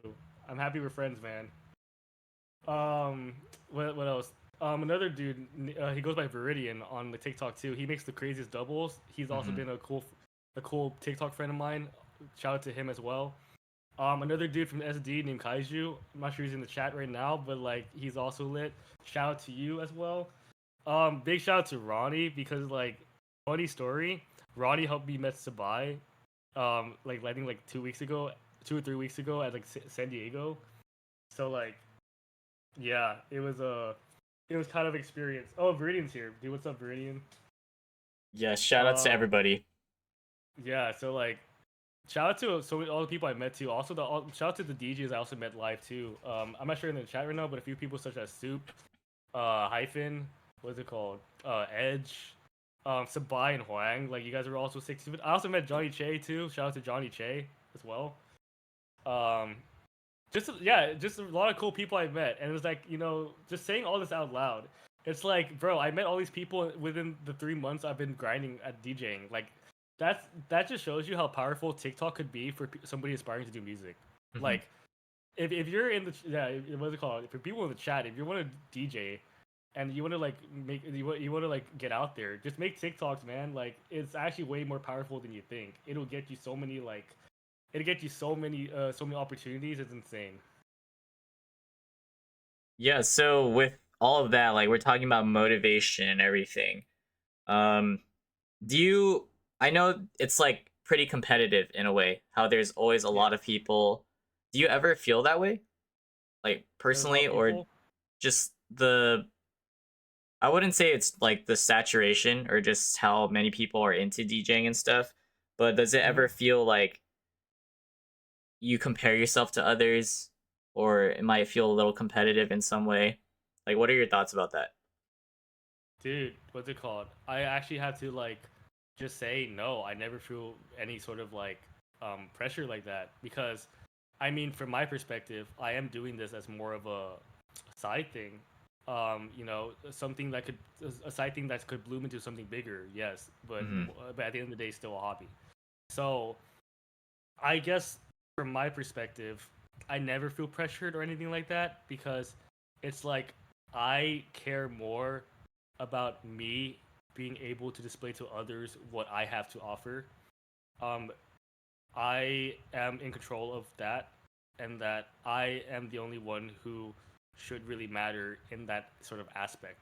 So, um, and yeah, honestly, like just in general, like it shouldn't be a competition to begin with. I think DJs should support one another because I think at the end of the day, we all love music.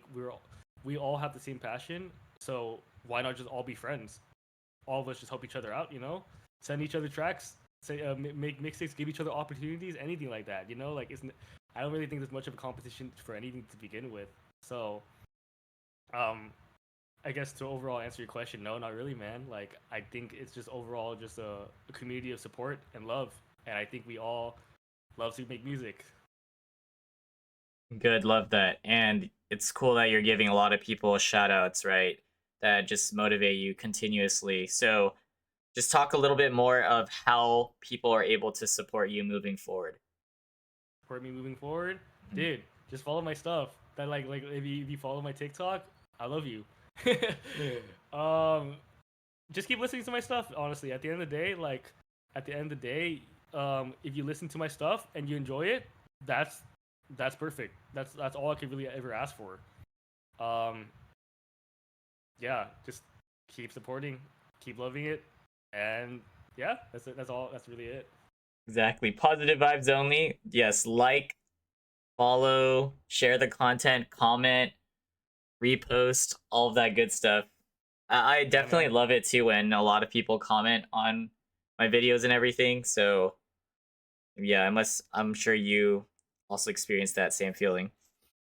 Yeah, dude. Whenever somebody like gives me like a fire emoji, I'm just like, damn, that's one other person who that's another person that enjoys my stuff, and Mhm. it's just a good feeling that the ideas that are in my head are like they're enjoyable. That's all I can really ever ask for.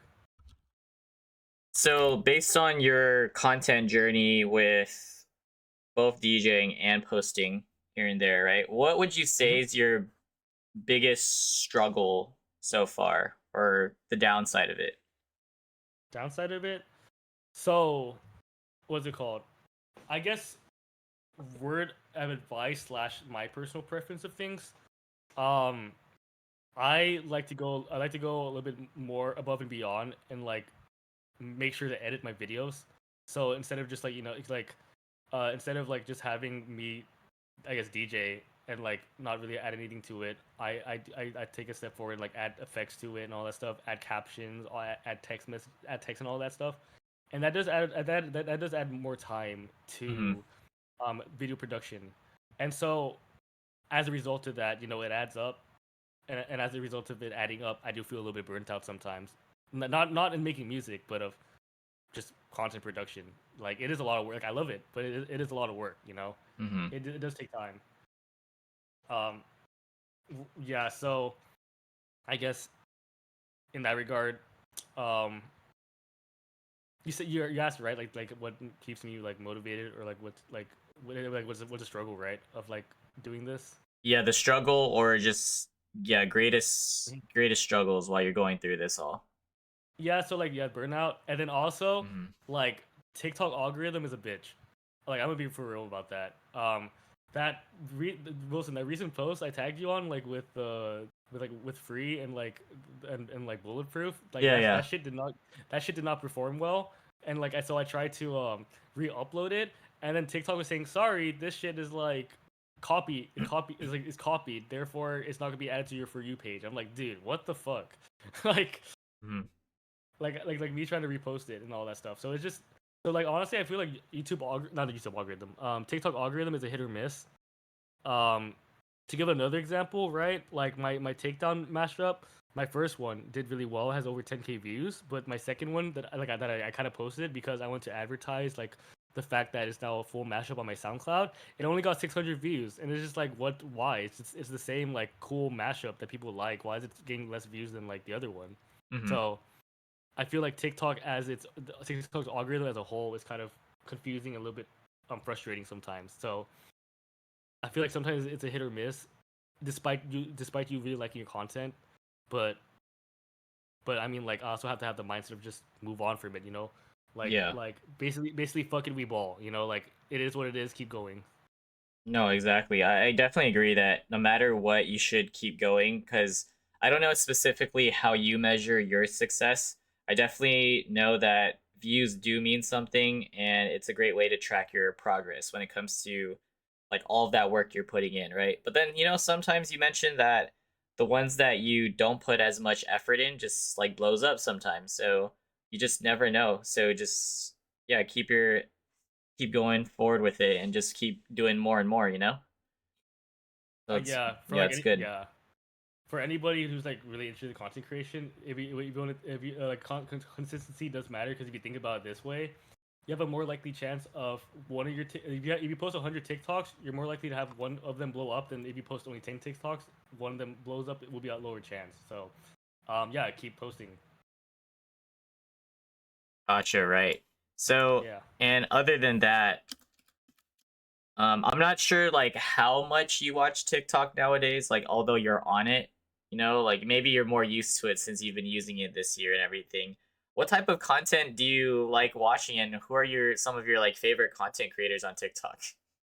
Dude, that's like No, I'm kidding. Um, There's this one TikToker named Daily Bird. I love his stuff so much. It's just a bunch of birds like dancing to like trap music. It's actually so funny. Like, I think how to describe my For You page on TikTok is just memes. It's not even serious. Daily Bird. Okay. Dude, Wilson, you gotta look up Daily Bird, man. That stuff is funny. Okay, birds dancing to trap. Got it. Something like that. I'm just trying to imagine that right now. Gotcha. Okay, and I also do want to ask, how did you come up with your name? Oh, so, like, what's it called? I grew up in an area, like in the Hispanic area, a more Hispanic area. I'm Uh, like the only I'm like the only Vit guy there. So, my, so my middle name is Nguyen. So like spelled Nguyen. You know that very stereotypical Vietnamese last name. That's yeah. like my middle name. So people in my city would be calling me new like saying, oh, so your middle name is NUWIN, and I was like, no, it's pronounced Nguyen. Oh, NUWIN, and they keep saying that. And then so when I came with my name, I was like, you know what's funny? They just call myself NUWIN because people be saying it wrong anyways. I would just spell it, you know, kind of cool, but Mhm. yeah, that's where NUWIN came from, just like out of a joke, honestly. So, out of that joke, how long has it been then since you ran with that? Um, say about like I say about like since I started, you know, doing any of this, like I was thinking Uh, to myself, if I start doing this, I had to come up with like a an artist name. So I was like, mhm. why not call myself New Win? Because people like to say my middle name a lot incorrectly. So I Yeah. was like, all right, So that was the first choice, and you stuck with it since. yes sir. Awesome. Okay. Okay. So was always curious about that too, and for like the future, once you grow and everything, I'm sure you'll figure out the next steps that you want to take. Maybe you'll even have like a you'll have your own gig, maybe even a manager, management, all that and everything. Do you have any dream back to backs that you would either back to backs or someone you want to open for? Like me open for someone else. Yes. Okay. Um. Well, I mean, one of them's definitely Dappin. I Hmm. keep glazing this man. Oh, also, fun fact, by the way, I'll get into this later, but Dappin has never liked one of my posts. A few other artists have liked my posts, but I will get Okay. into that later. Yes. Yes. Dappin would Yes. be one of them. To do a dubstep set for Crank that would be kind of sick. You know, I think that'd be kind of cool. Mhm. Um, back to back. Honestly, back to backs with my homies. Like, what's it called? Austin, I want to do a back to back with. Viridian, I would like to do a back to back with. Like those Mhm. guys, like that would be sick to do it with them. Um, and yeah, that's really all I can think of right now. Okay. Yeah. Mostly DJs that you've already connected with so far along this journey, the dream Yeah, back to dude, backs. Do you? that would be the dream. Yep. Yeah. Do you have like any like full on mixes posted already? As in Yeah, so that like a full sets maybe something like that? full set. Yeah, that's the thing, man. Like, what's it called? I think that's like the mental block I gotta get through because I get like a little bit anxious about making a full set because I'm like, damn, what if people don't like my full set? I Hmm. have done a full set live before, which I Yeah. need to record, but like, I think I might retouch more on that because like now that I have so many like mashups in my arsenal, maybe I should start implementing it a little bit more. Um, so I would say that's in the works. Hopefully, within the next month or so, I should post a full 1 hour length set with Yeah. lots of mashups that I've made that I made throughout the 3 months that I've been doing this. But yeah, that's a goal. Honestly, make a full live set, or Hmm. make a full 1 hour set, and then do a live set. Sick. Okay. Okay. And talk about just go back to what you're saying about the artists and stuff. I know it's so cool and inspiring when like artists like your post or whatever or comment, right? It's a good feeling to be honest. Like you said the fire emojis from like one new person makes an impact. So talk about some of those artists that have gave you props or just showed love in some way. I think what's it called? So most recently, I think about like 2 days ago, Elenium actually liked one of my posts. Oh yeah. Hmm. Yeah, he liked the mashup with Lost and Tate McRae, the one that you liked. Hmm. Yes, love So like that lost. Hmm. that one he liked, and then he actually liked another post of mine too. I'm trying to remember. Do you remember the one like what is it called? The post. I'm trying to think. Yeah, the post with like love is gone and like first time.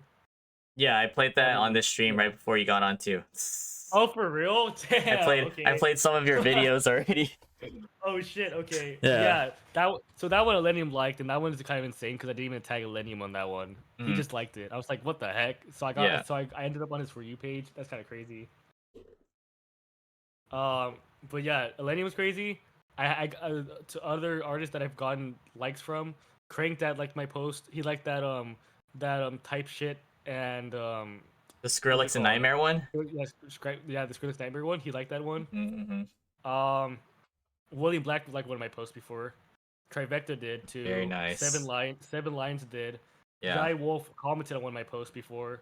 Ray Volpe actually commented on my last on my crash out post. Hmm. Um, well, Jessica Audifred liked one of my posts before. Um, not an EDM artist, but I forgot her name. But like, you know the song, you know Refuge, like the song Lenny made Yeah, yeah, the Refuge. new Refuge song. Yeah. Yeah. The singer commented on that post that I did a mashup on. Oh, sick. Okay. I know. I got a lot of support, dude. Like I like. There's actually kind of like heartwarming to see all these like artists like liking my posts and all that. It's just kind of surreal to see them like Hmm. actually seeing them and like liking them. I'm just like that's very motivational to have them like um be there and just like watch my stuff. Yeah, definitely like admirable to like just know that people that you like look up to, that you really appreciate too, are able to see your stuff. I'm sure that's super Yeah, cool. man. Have It is you super cool. have you gotten any like interesting DMs or opportunities so far, or like any sort of messages that may inspire you, or just anything? So I do have a story. I Hmm. was actually supposed to do a live set like 2 months ago. Um, so yeah, I'm gonna give some context for that. So Hmm. I was so I was so let me think. A promoter for Arena OC actually reached out to me and asked me to be an opener Oh for wow. one of their Friday mixers. Uh-huh. Unfortunately, before that came, the Arena OC closed down, so I wasn't able to play that. I was supposed to, but I wasn't able to anymore. Um, so that was like my one like I guess like instance of like potentially being able to do a live set. Um, but yeah, but since then, it's mostly been DMs for like, hey, I want to use your mix. Can you send me a full mashup and all that stuff? Yeah. Yeah. Also, again, shout out to Austin for asking for one of my full mixes and you playing it at a rave, man. That was pretty sick as well. So I think like so far, just mostly like complimentary, like compliments of like, yeah, your mix is fire. Let me use it, that type of thing. Hmm. But hey, we'll see what the next, we'll see what the future holds. Maybe I'll get a DM saying, hey, we like we like you. You should be an opener, and that'll be kind of sick. Yeah. Can't wait for that opportunity, and you'll definitely need to share that information with everyone. Just give everyone a heads up that you got a gig. Do you Yeah, man. actively reach out to people, or is it more so you're just gonna wait for someone to reach out to you and just like work on your craft? Mm, let me think. It's like, Mm. yeah, I don't really know too many people honestly to like reach out to them, and honestly, I don't really know the resources to reach out to them. But Yeah. maybe I should start doing that. Hmm. But I think it's more of a, I think it's more so of a like a confidence type of thing. Like I don't really show it, but I'm still not really confident yet in like making a full mix or like presenting a live mix because I feel like oh what if it like sucks or whatever. But I should Yeah. probably get past that. I think I should just Hmm. do because like so far like what I've been doing like Hmm. um yeah it's yeah what I've been doing is like people have been liking my stuff so I was like I should like just get past that roadblock be like people like what I'm doing so I should continue to do what people want not do what they want but like give them what they want, which is NUWIN. And so I think I should start giving. I think I should start like being able to present a little bit of me in my stuff, and by doing so, and therefore I should like make a whole set Yeah. which is my goal. No, like honestly, sometimes you're your biggest critic and your own mental roadblock. So I know that's something that you've probably just processed and been trying to like get over that hump. So hopefully one day you'll become confident. I'm sure you're gonna keep working on yourself, and then yeah, again, just give us updates with what you decide to drop. Do Yeah, you? dude. I know your friends are supportive, and you said your family's supportive and everything. Like, do you ever get like messages or any surprises from your old friends maybe that didn't know that you're into producing and stuff like that? Like, I just want to know how comfortable you are just posting on social media nowadays, or is it mostly just like strangers and none of your like personal? Yeah. So on my personal Instagram, like it is like a lot of like people that I know. Hmm. I'm not there yet to like be to like kind of show them like this side of me. So I Yeah. just tell select it's just tell select few people that hey, I do this. Follow my music account, and so they do. Um, and like yeah, mostly on my TikTok is mostly like straight. It is mostly like strangers. There are like a few people that do know that I'm doing this and that they follow it. They do follow Hmm. my TikTok, but for the majority of it, it's mostly like people from around. But I mean, at the same time, that's pretty cool too because I was able to meet some pretty cool people from social media, you know, over TikTok by posting my TikToks. So I don't really regret it. I think I'm pretty, and then also like in a way, I kind of feel like to myself like maybe I want to see if I'm able to like do music without like you know too much support from people. Let's see if I'm able to like make my mark without too much support. If that makes sense, like am I able to do it without all this support? Mm, okay. Interesting way to like see it from that POV, but I totally understand Yeah. it. Yeah. Well, you still have plenty of people supporting you now, even if it's not like the whole general like personal side of like your personal Instagram and everything. Yeah. Okay, and out of curiosity, so you do mashups, right? You've been loving it. You have a good ear for it. I'm sure you sometimes sit and think of like random songs that come up and just like try blending them together. Whose music have you used the most? Tapping. Yeah. Dude, if you check my SoundCloud, 3 out of the 5 songs I posted are Davin songs. Okay, okay. Yeah, and you're working on SoundCloud too. I don't use SoundCloud as much, but I know a lot of DJs do. So, what's significant about SoundCloud for you? Dude, that's the thing, right? I never really uploaded SoundCloud either. It's just like I need to start uploading full mashups to SoundCloud because like people want it. People want the full mashups, and I'm like it would be kind of an asshole thing for me to do if I don't post these full mashups. So I that's why I do it. You know, I want to make sure that the people who like the music get what they want because why build up this fan base and not give them what they want. So again, I'm not a big SoundCloud person either, but like you know, for the people that support me, I'll do it for them. I see. I'll put the effort to like make my full Mm, mashups so I can post it on there. got it, got it. That's really cool to know. And with your mashups, do you see yourself getting into a like another style or like you're like evolving with your music? I mean, producing is one thing, but are you still gonna just go with mashups for the most part and see where it goes from there?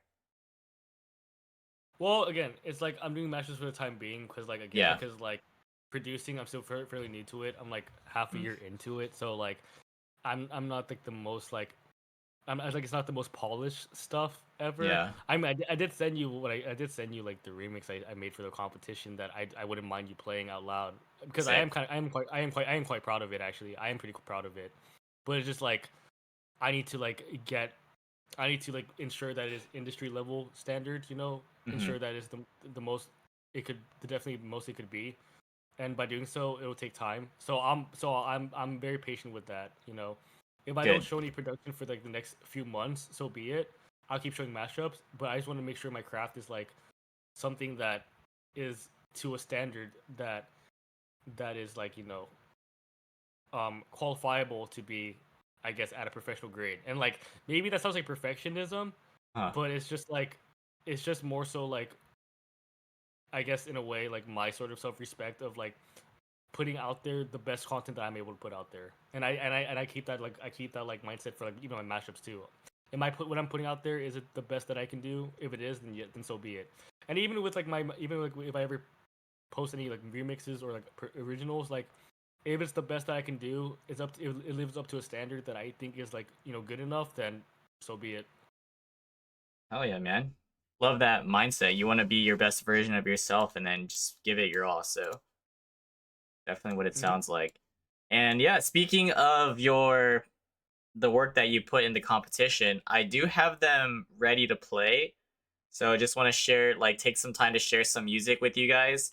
How much of it do you want me to play? Do you want me to run through the whole thing? I think there are a couple minutes.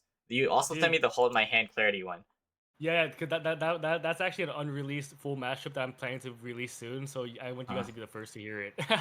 okay, sick. Okay, Yeah. okay. So So let's go yeah, ahead. for the remix, honestly, dude, you can play the whole thing. I just want to show you guys. I just want to show again. This is me showing my supporters like what I am able to do, and like even if this didn't win the competition or it isn't the best work, this is what 6 months of like practice does.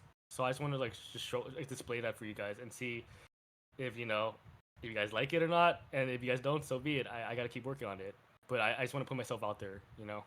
Okay, so what I'm gonna do is I'm gonna play it and stream can hear it. So maybe since you have the stream on the phone, right? You could probably just like listen on your phone and just mute yourself while we play it through. And then I'm Mhm. just gonna have it in the like a text on screen letting people know that this is called Love Left Remix, right? Yeah, Okay. it was originally made by Blaine. You guys want to check out the original and compare it, and then you guys can go ahead. But yeah, this is like my remix for this competition. Okay, gotcha. So I'm gonna play that one first. And yeah, if you guys are ready to hear it, just gonna play it on stream right now. Okay, so let's get it. I'm gonna mute myself too.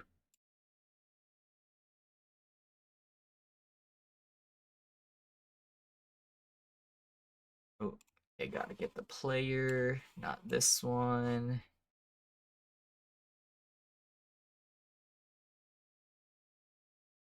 Wait, I downloaded this. Let me see. Okay, there you go. I'm so sorry if this is gonna be loud. Just give me a second to adjust the volume.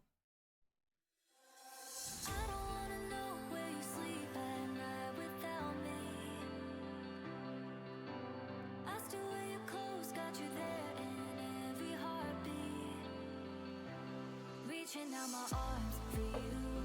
Body heat, memories burning black and blue. Picture me thinking of the things we do. Baby, please don't let me go. Oh, just cause your love left. Baby, don't leave me alone. It won't make it hurt less. Hide the truth, don't let me know. Just cause we're done, I'm not the one. I got your name, baby, caught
reaching out my arms for you. Body heat, memories burning black and blue. Picture me thinking of the things we do. Baby, please don't let me go. Oh, just cause your love left. Baby, don't leave me alone. It won't make it hurt less. Hide the truth, don't let me know. Just cause you're done, I'm not the one.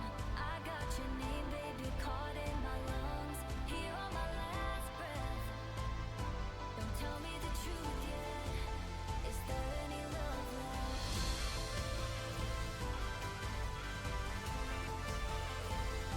Is there any love left? Is there any love left? Is there any love left?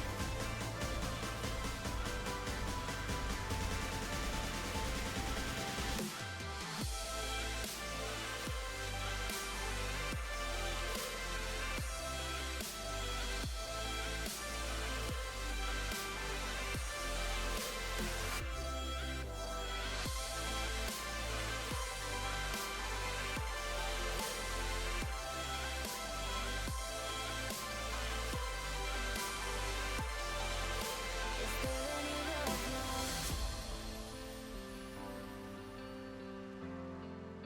Is there any love left? Is there any love left?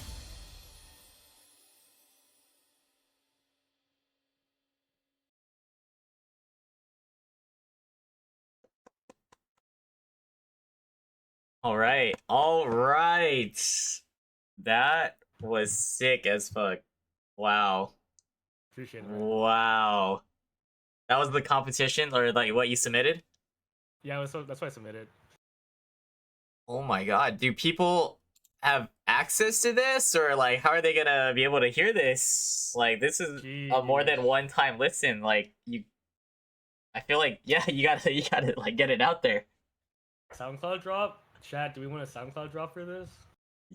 Chat, SoundCloud drop. That was beautiful. I enjoyed that.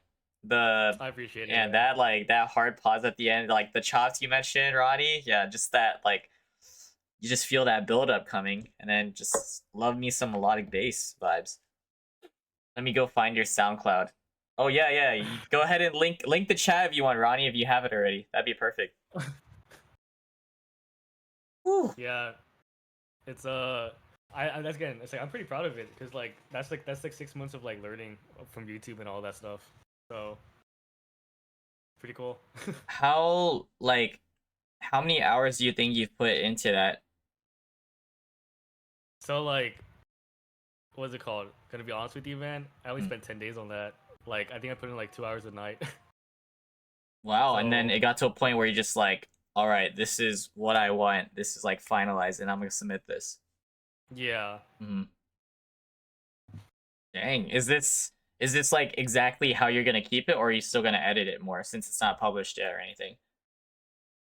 I don't know. I feel like what I did there is like a testament to like what I did in 6 months. So more Mhm. than anything, I think I'll leave it as it is, and just post the raw and the raw and like on like not I wouldn't it's clean. I would say it's Mhm. clean, but like the not super professionally mixed remix to my SoundCloud as a testament to like what I did Yeah. within those 6 months, and in a way, after hearing that now, I'm just like, damn, I did that. That's kind of crazy. Dude, yes, you did. Like you were vibing too, and this is like your firstborn.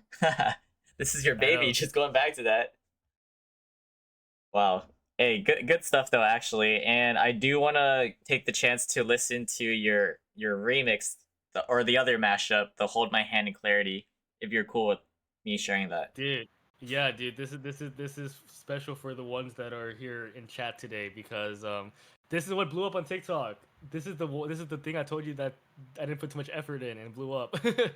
But yeah, I actually made a full mashup of this like through on FL Studio, and that actually took a while, but hopefully you guys dig it. and I'll be posting this on SoundCloud pretty soon. Sick. Okay. All right, guys. I'm gonna share another one. Again, this is Hold My Hand and Clarity. I'm just gonna put it on the screen, and then I'm just gonna mute myself, and let's go. Let's get to it. We got Lily. Welcome in, and everybody. Appreciate y'all. We're gonna listen to another song or mashup by NUWIN, our special guest here. Appreciate y'all.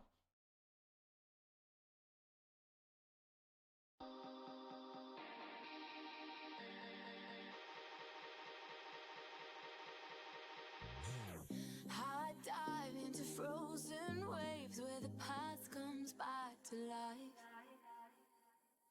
Fight fear for the selfish pain, it was worth it every time. Hold still right before we crash, cause we both know how this ends. A clock ticks till it breaks your glass, and I drown in you again. Cause you are the piece of me I wish I didn't need. Chasing relentlessly, still fight and I don't know why. If our love is tragedy, why are you my remedy? If our love insanity, why are you my parody?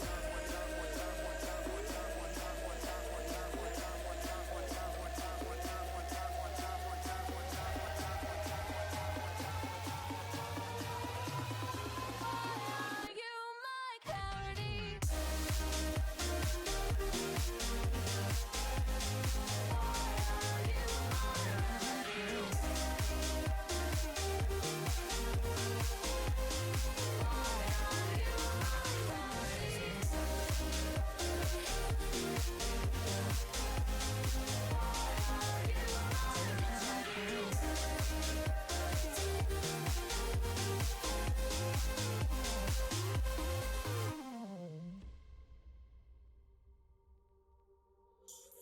Walk on through a red parade and refuse to make amends. It cuts deep through our ground and makes us forget all common sense. Don't speak as I try to leave, cause we both know what we'll choose. If you pull, then I'll push too deep and I'll fall right back to you.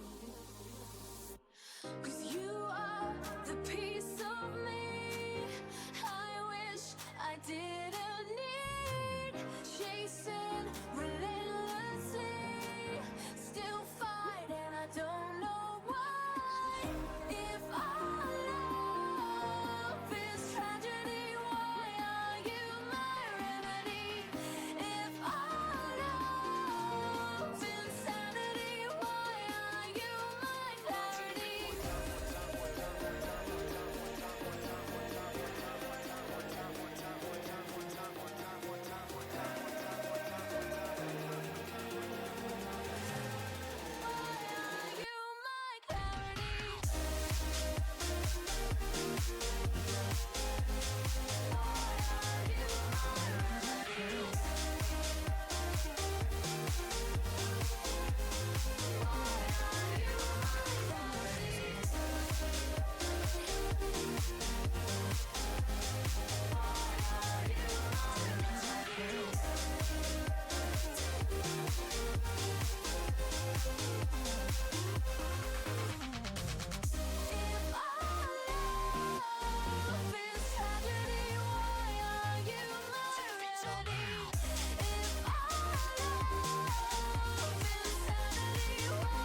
Let's freaking go again. Yep, you got to get that one out too.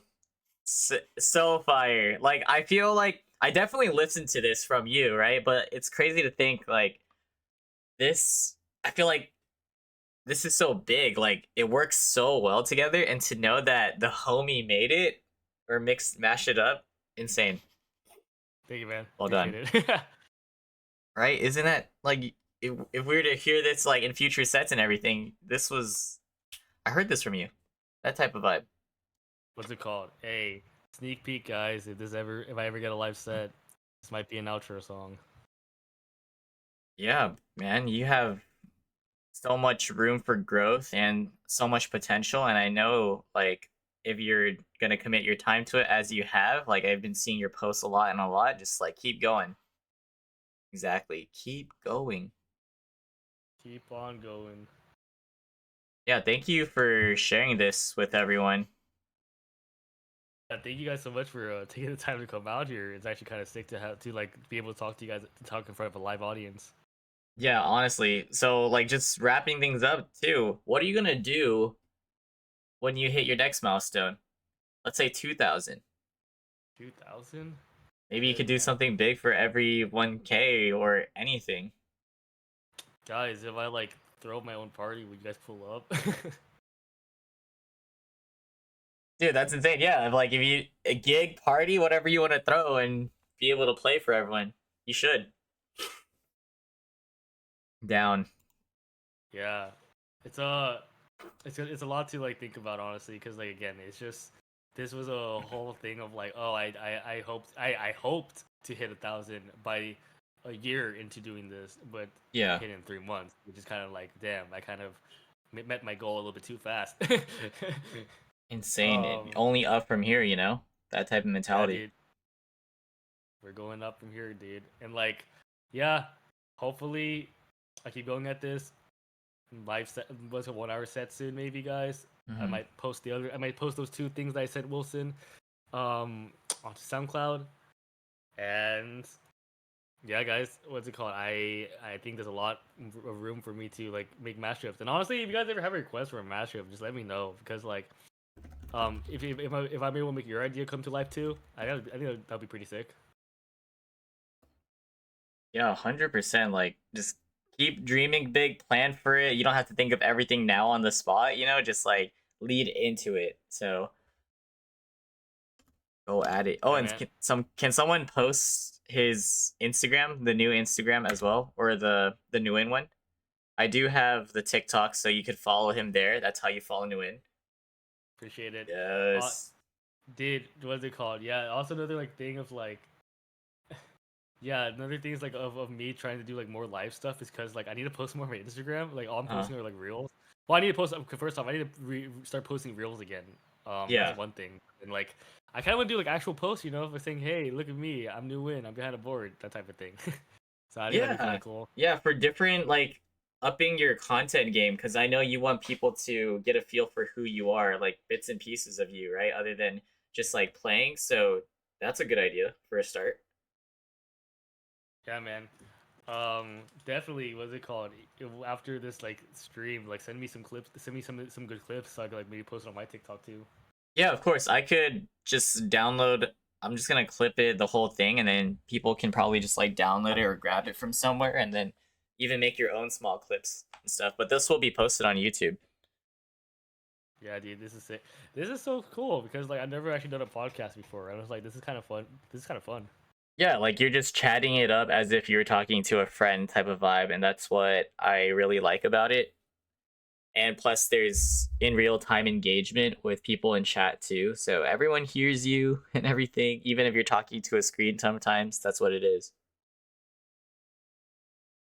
Yeah. Thank So you guys. with that being said, is there anything else that you wanted to talk about before we go, or just like maybe questions from me from chat? And does chat have any questions for NUWIN? True, Chad. If you guys have any questions, let me know. I heard Ronnie had a big Q&A list. Yes. Okay. Yeah. If you guys have questions, and then yeah, go for it. and like this is our time to talk to each other as well. So, is there anything you ever wanted to ask me, or how are you feeling? Dude, what's it called? You're killing it in the EDM game. Cause like I swear I see like every time you go to an event, people are like saying, "Oh my god, that's Wilson," you know? You Or, see that? You saw that? it's like you're like a living legend now in like California, man. There's like, holy shit, I saw Wilson. No way. You actually saw that from the time I saw you, or just are you talking about like other events? Just like in general, like whenever you Mm. post on your like Oh, Instagram, man, oh, you're oh, okay, like okay. the Got it, reposts and got stuff it. like Yeah, that. yeah. And then like also on TikTok, you know, like what's it called? Yeah, and also on TikTok, like people are saying like giving you shout outs as well. So they're saying White Wilson's the best person ever. And I mean, I agree, Mm, but like it's kind of cool. love my fellow EDM enthusiasts. Yeah, Ronnie's Yeah, gonna pull it up. So there's that. You got noticed by Andy and Michelle. Oh yeah, Andy was so cool. It's like me. I didn't meet Michelle unfortunately, but definitely like just the inspiration from him too was so cool. Dude, Wilson. So funny story. The same pre-party that Huang was at, Andy and Michelle were there. Oh really? Wait, so you Yeah, saw them? yeah. I said hi to them too. Sick. You probably saw a lot of other DJs and creators around. Realistically. Yeah, dude. It was kind of a cool pre-party or after party. I mean, after party. Um, first question is, who are your DJ inspirations besides Dabin? Um, yeah, it's actually what's it called?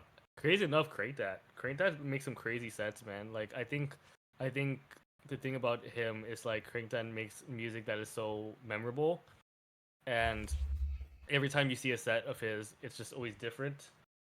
Um, and then like also like I just like the heavy music too. So like if I ever were to create music, like you guys saw on my like remix that I had a more heavy section. Like I like heavy stuff, you know, to have that to have heavy aspects into my music would be cool.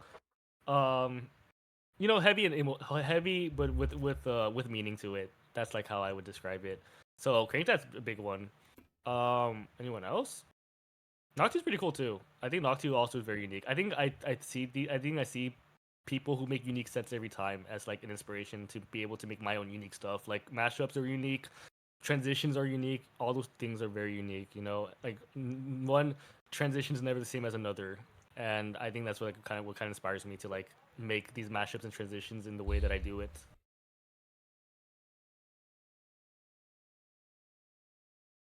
Yeah. Next question from Ronnie. How do you find your songs to remix? How do you pick the songs to remix to? Bro, I got a weird brain. It's just like, oh shit, this song sounds like this song. Let me try it, and then I do it, and I'm like, damn, it works. Let's post it. Like, yeah, it's like it just comes out of nowhere. Honestly, like to give an example, that the Tate McRae mashup that I recently did, like it was literally like Tate McRae. This sounds like a good song that would mash up with Millennium. Which song from Millennium? And I started scrolling through my Millennium songs, like, oh, this one. Let's try it, and then I posted it. So it's like a. I wouldn't like to say. I don't like to say like use words like talented and stuff like that, but it's more so like it just comes naturally in a way.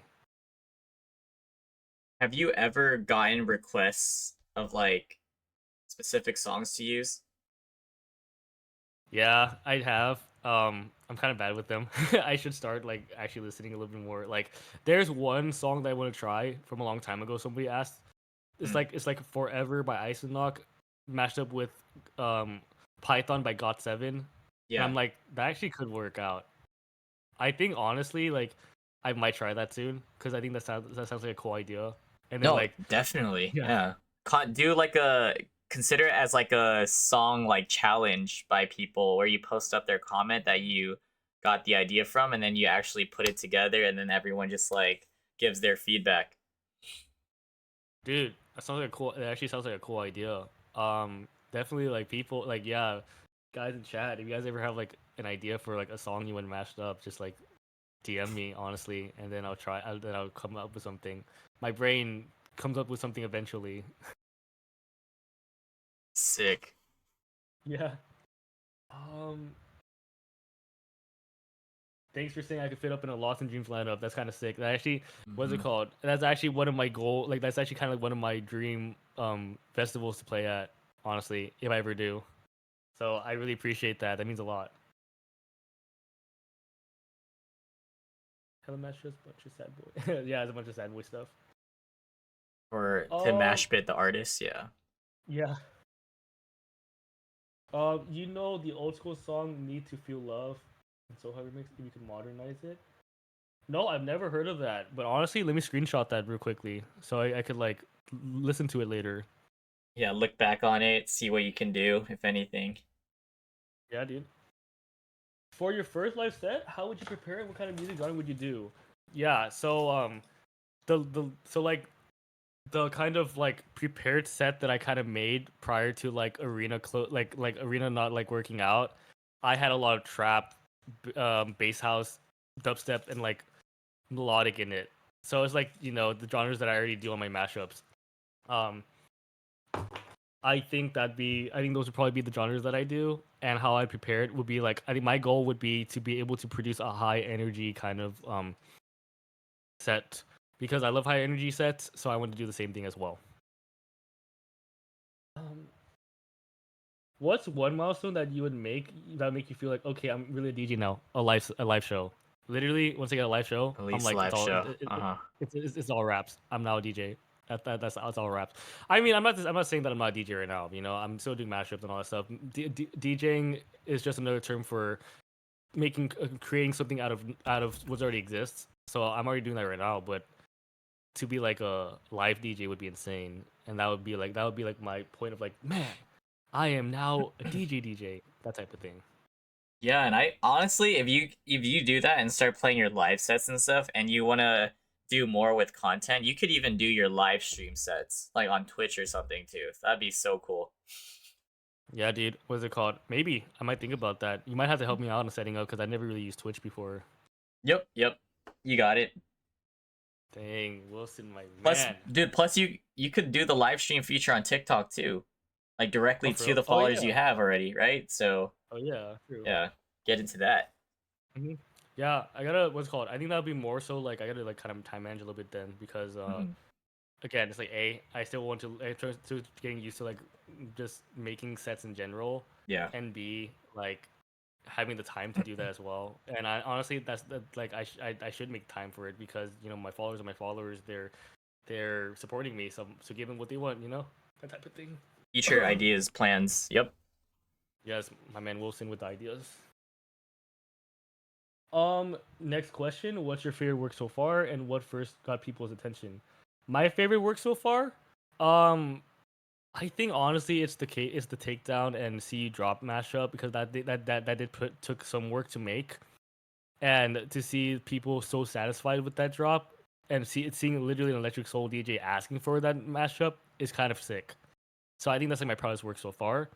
And the first work that got people's attention, um, if you check out my SoundCloud and also like you scroll far enough on my like TikTok, there is a solo leveling mashup that I did with Millennium's Zombie, and that mashup got so much attention. I was actually shocked about how much attention it got, and I had to thank my homie for that for being able to give me the idea to use solo leveling as like a song.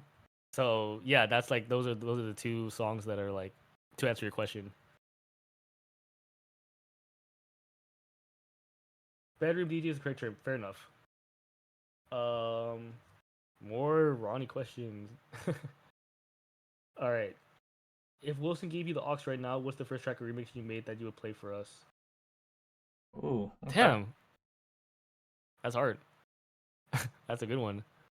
Um, so if I were to ever have a set, um, there's what's it called the song that I would use as a beginning as an opener would be "Hacking the Gate" by Jewels, but like I would want to alter it a little bit to be able to like put to like you guys like you guys know what I'm talking about when like you remember those 2010s like mashups where they put a bunch of songs over like an instrumental. You know what I'm talking about, Wilson? Yes. Used to Yes. listen to a lot of those. I would do that for "Hacking the Gate" by Jewels as my intro. Mhm. Um, just a little wink, wink at you guys, by the way. Okay. Future stuff. Yeah. Mm-hmm. Mm-hmm. Yeah, people Um, definitely do still do that. I see like YouTube work. yeah, dude, it's cool. It's like honestly, every time I hear those mashups, I'm like, damn, they're pretty sick. And I kind of feel inspired to like do my same thing, do but more with EDM lyrics and stuff like that. You know, Hmm. imagine like hearing like first like guess we're falling for the first time. Why are you my clarity? You know, stuff like that. You know, back to back. Yeah. It's kind of cool. um, Nice. yeah. Next question by Ronnie: are you using Rekordbox or Serato? So funny thing, I'm using neither. I'm using this whack ass software called D Juiced. DJ G Juice. I don't know what you call it, but it's called D Juiced. The reason why I'm using it is because it came free with my board. So like I don't want to pay for Serato or Rekordbox, so I'm just using that. But hey, it's working, so I'm like I don't need to. I don't really want to switch. Taking advantage, yes, of your Exactly. resources. Have you done any matches with like Jenny? Have I done any matches with like Jenny? I've done Mantra. Have I done like Jenny? Yeah. Oh wait, I like Jenny. I actually, now that you mention it, I have like an old, very very old mashup with like Jenny that I scrapped. Um, I might think of more ideas for that, but like I have considered like Jenny before. That being said, I'll screenshot it and then maybe I'll come up with an idea. Oh, that's actually a great question. A follow-up question. How often do you find yourself scrapping projects that you've worked on?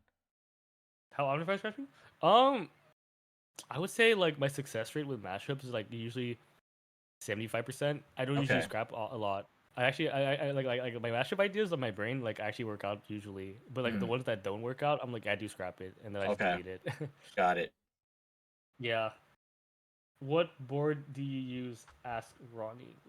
Um, I use a Hercules Impulse 500. It's a very like not the Hercules is not a really well known like brand in my opinion. I think my parents just like got it for me like as like this is a cool board, let's get it for him type of beat. Um, and so like now whenever anybody asks me what kind of board they should get, I never recommend my board because it's not really that well known. Um, but I still work with it. It still works. I mean, I'm still making mashups out of it. So I'm like, it is what it like. Equipment is still equipment. It's what you make out of it. But me personally, I would not recommend the Hercules to people. Mm, what's been the hardest transition for you so far in the remixes you made? Good question. That's actually a pretty good question because Mm, the mashups with the double drops are the ones that I do like I do live, and like those are really hard to do sometimes. So the one I could think of like most recently that I did was the crash out and get smacked mashup. That one was pretty that one was took a lot of like concentration, but it turned out pretty well. Rave Wolfie commented, so like hey, it paid off. W. Ray Volpe, man of the Hmm. people. Exactly, dude. Rave Wolfie's so active on TikTok Yeah, too. You he know, really like is. Yeah, love it. dude, he's a cool guy. I never met him, but I wish I did. Let me see. That's a question with supportive parents. Favorite SoCal venue you like to play at? Shrine, Palladium, Exchange, etc. Dude, I think for now, like, as long as I'm able to play, I think that's all that really matters. But I guess you're saying in terms of like if I ever get established where I want to play at. Um, let me think. Palladium, honestly, because I said like that's like kind of like that's like a venue I like in Hmm. general because it's so spacious. So I guess play at the venue I like, which will be the Palladium. If you could spend a day to be mentored by an artist, who? Well, what's it called? As I keep mentioning a lot, Dabin would be amazing to have. However, based on like the people that I've met in real life before, I would say Huang. Huang has been really good to me. So if Huang is able to like and also he uses FL, so like I feel like I would be able to like get to I guess better understand FL as well as like music creativity as well with him. So yeah, shout out to Huang. I think that'd be kind of cool to be a Oh, oh, you're back. Okay, okay. my laptop kind of like glitches out like that. No, So no, you're I'm good. back You're now. fine. That was like Yeah. really quick, quick turnaround. Mm-hmm. Well, hell yeah, Yeah. guys. Love the answers. Love the questions too. You guys were ready with the questions for this one. Yeah. So I I know. guess if there's no other questions, feel free to. You guys could ask again. Is there anything else that you wanted to talk about that we might not have gotten to? Because I'm sure you didn't really know exactly what questions I would ask, but yeah, hopefully you were able to share a lot about yourself, or at least you think so. Yeah, dude. Honestly, just like I guess like if you have any advice for like TikTok in general, like would you just say mostly you've been blowing up due to consistency, quality? Like, what's the balance between all that? Yeah, good question. So I definitely want to be very consistent, and it's different for me, of course, because I do a lot of like talking, just talking content, right? The reason why I do it is because I definitely want to like put myself out there, but more so in a way that's like very more personable and just like the average, average human being type of vibe. And it helps greatly that I'm able to like make real life connections with people by going to these events and just like meeting people and everyone. So it's like very special. But when it comes to advice, definitely consistency. Just remember why you're doing this in the first place. Find many different motivating factors, whether if it's like strangers or your friends. Don't. Another thing is like, although you can measure your success through like the followers and views and stuff, don't let it get to the point where that controls like your results. Like don't use it as like your results. Do it for you, not based on the numbers and everything, cuz it could definitely affect you negatively like mentally. Cuz I've been doing this with like streaming and like YouTube and all these other things before getting into TikTok or just like the rave content like specifically. So it gets to a point where when you're constantly posting, you'll stop, like at least to me, you'll stop worrying about the views and stuff and the numbers. It'll just come in, you'll attract the right people, Hmm. and there will definitely be like haters here and there, but they don't know you, you don't really know them, so they don't really impact your life, and you could easily just like block them or anything like that. But you definitely, I could tell that you feel lots of love already, and just like even if it's only a few people like watching, commenting videos, whatever, those are people, these are real life human beings that just appreciate what you do and the work that you're putting in. So just keep going. That's what I would say for the most part. Just again, like this is a side thing for you, but in reality, it could be a main thing in the future. You never know, but put in the work for it. That's what I'm saying, man. Like, what's it called? Be realistic with your dreams. But I mean, but if it happens, it happens. Don't let it go away. Yeah. You'll definitely learn a lot about your own statistics and everything, but I think I'm just at the point where I don't mind that too much. I'm just gonna post whatever is on my mind and hopefully help people in some way. Yeah, dude. What's it called? I'm happy for you, by the way. Hitting 5,000, like being able to spread your words like that to ravers. It's like you've become like a known figure on like TikTok and like in real life. I guess also that's a question. Like, how do you feel about being such a like an entity to people? Like they have to meet Wilson Chang in real life and all that.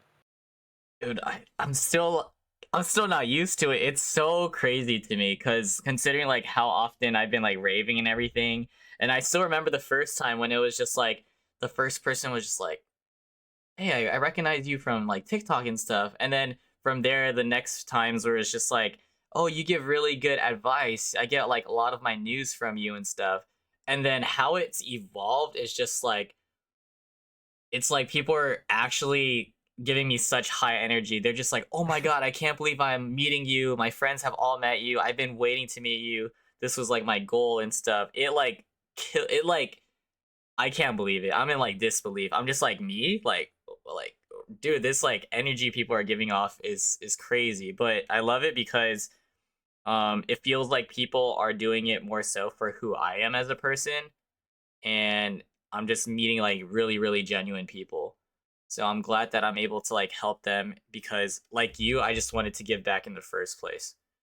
So it's crazy. Like I'm still not used to it. Like just imagine someone coming up to you and they're just like, "Oh my god, can I get a picture with you?" And then they just walk away. I'm like, well, like, bro, like, what's your name? Like, what's going on? You're just gonna take a picture and dip like that? Like, it gets so very interesting interactions, I must say. Yeah. Dude, So yeah. people are always surprised that I'm like talking to them and like actually trying to get to know them or asking for their socials, like to connect. Some people are just like, "Hi, bye. It was nice meeting you. Bye." Like, fuck, that's not what I want. No. Yeah, dude. Again, it's like the first time, like again, like at our park when like Josie was like, "Oh my God, you're new in." That was like the first instance. Like, holy shit, I'm known. Dude, yeah, especially with Josie, I've been really proud of her progress and like how she's been posting a lot and enjoying the process too. And I'm like, I'm happy that you guys even know each other and stuff. It's like more so a small community in reality, and a lot of people are pretty close or just know people that know each other, interconnected. Dude, yeah. Honestly, like again, it's like small world, literally small world we live in.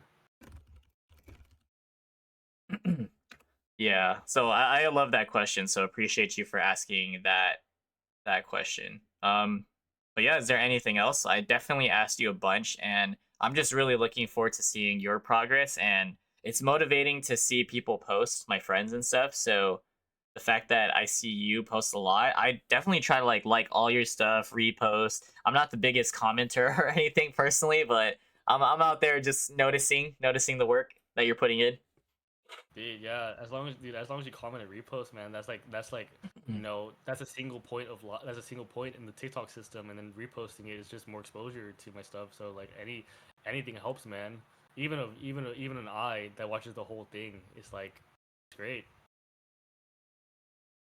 Yep, it's a beautiful journey. And so I know we're just going to be going at it together. It feels like we're all in a way just like growing together and meeting more people. Is there any like rave content creators or DJ EDM related that you want to connect with or meet Want to meet? Hmm. or just connect with? Any so? Let me think. Dude, Bender Brand is kind of funny. Yeah, I Brendan. that'd be Yeah, Brandon would be kind of funny. He's funny. He's funny. I think that'd be cool to meet him. Yes. Uh, Other Rave Talker DJs. I don't know. I feel like with Rave Talker DJs, like if I see them online, Hmm. I just should have DM me like, dude, your mix is sick, and then we just connect from there. That's literally how I met like Viridian in Austin. Like I just shot him a DM, be like, yo, your stuff is cool, and then now we're just homies. Yeah, I love that. Just one DM could make a huge change, open the doors to like friendships and everything. I know, man. It's honestly it's honestly a fun ride. Like again, it's surreal how fast my TikTok grew, Mhm. and like being able to have so many people support, so many people like, share, comment, and all that stuff. Like it's cool, man. Yeah. It gives me hope that eventually it'll lead me to achieve my goals, and then from there, um, develop more goals to then achieve, and then we just keep Mhm. going from there. Exactly. And with that being said, man, like thank you so much for showing your interest in wanting to do this and just taking the time out of your day and your busy schedule to be a special guest for this podcast. It's been super fun. And do you have any like last few words you want to say to everyone before we end? Yeah, to people that have watched the whole stream or have joined the stream at any point in time, thank you guys so much for listening to my story. Because if anyone wants to aspire to like do any content creation, like I've been through it. Honestly, it's really, it has its ups and downs. I'm still experimenting as well, with everything going on in the TikTok scene. Even what's it called, everyone has a dream, and that dream should never go away. You should always chase it. Yes, be realistic about it, but like never lose that motivation to go for what you want. Um, to be able to like again see so many people support my stuff, it's like it's surreal because I was just a random dude, like just making mashups because my brain says this sounds kind of cool. Why not share it? Um, it's really cool to have a fan base that really likes my stuff, and it's really heartwarming. And I want to continue to keep showing you guys more of what I have to offer. I want to grow as a as a musician as well. I want to be able to share a little piece of me in my music, and I hope you guys are all along for the ride. And dude, honestly, this podcast has been so fun. Like if you ever want to invite me again on this thing, it's actually kind of sick.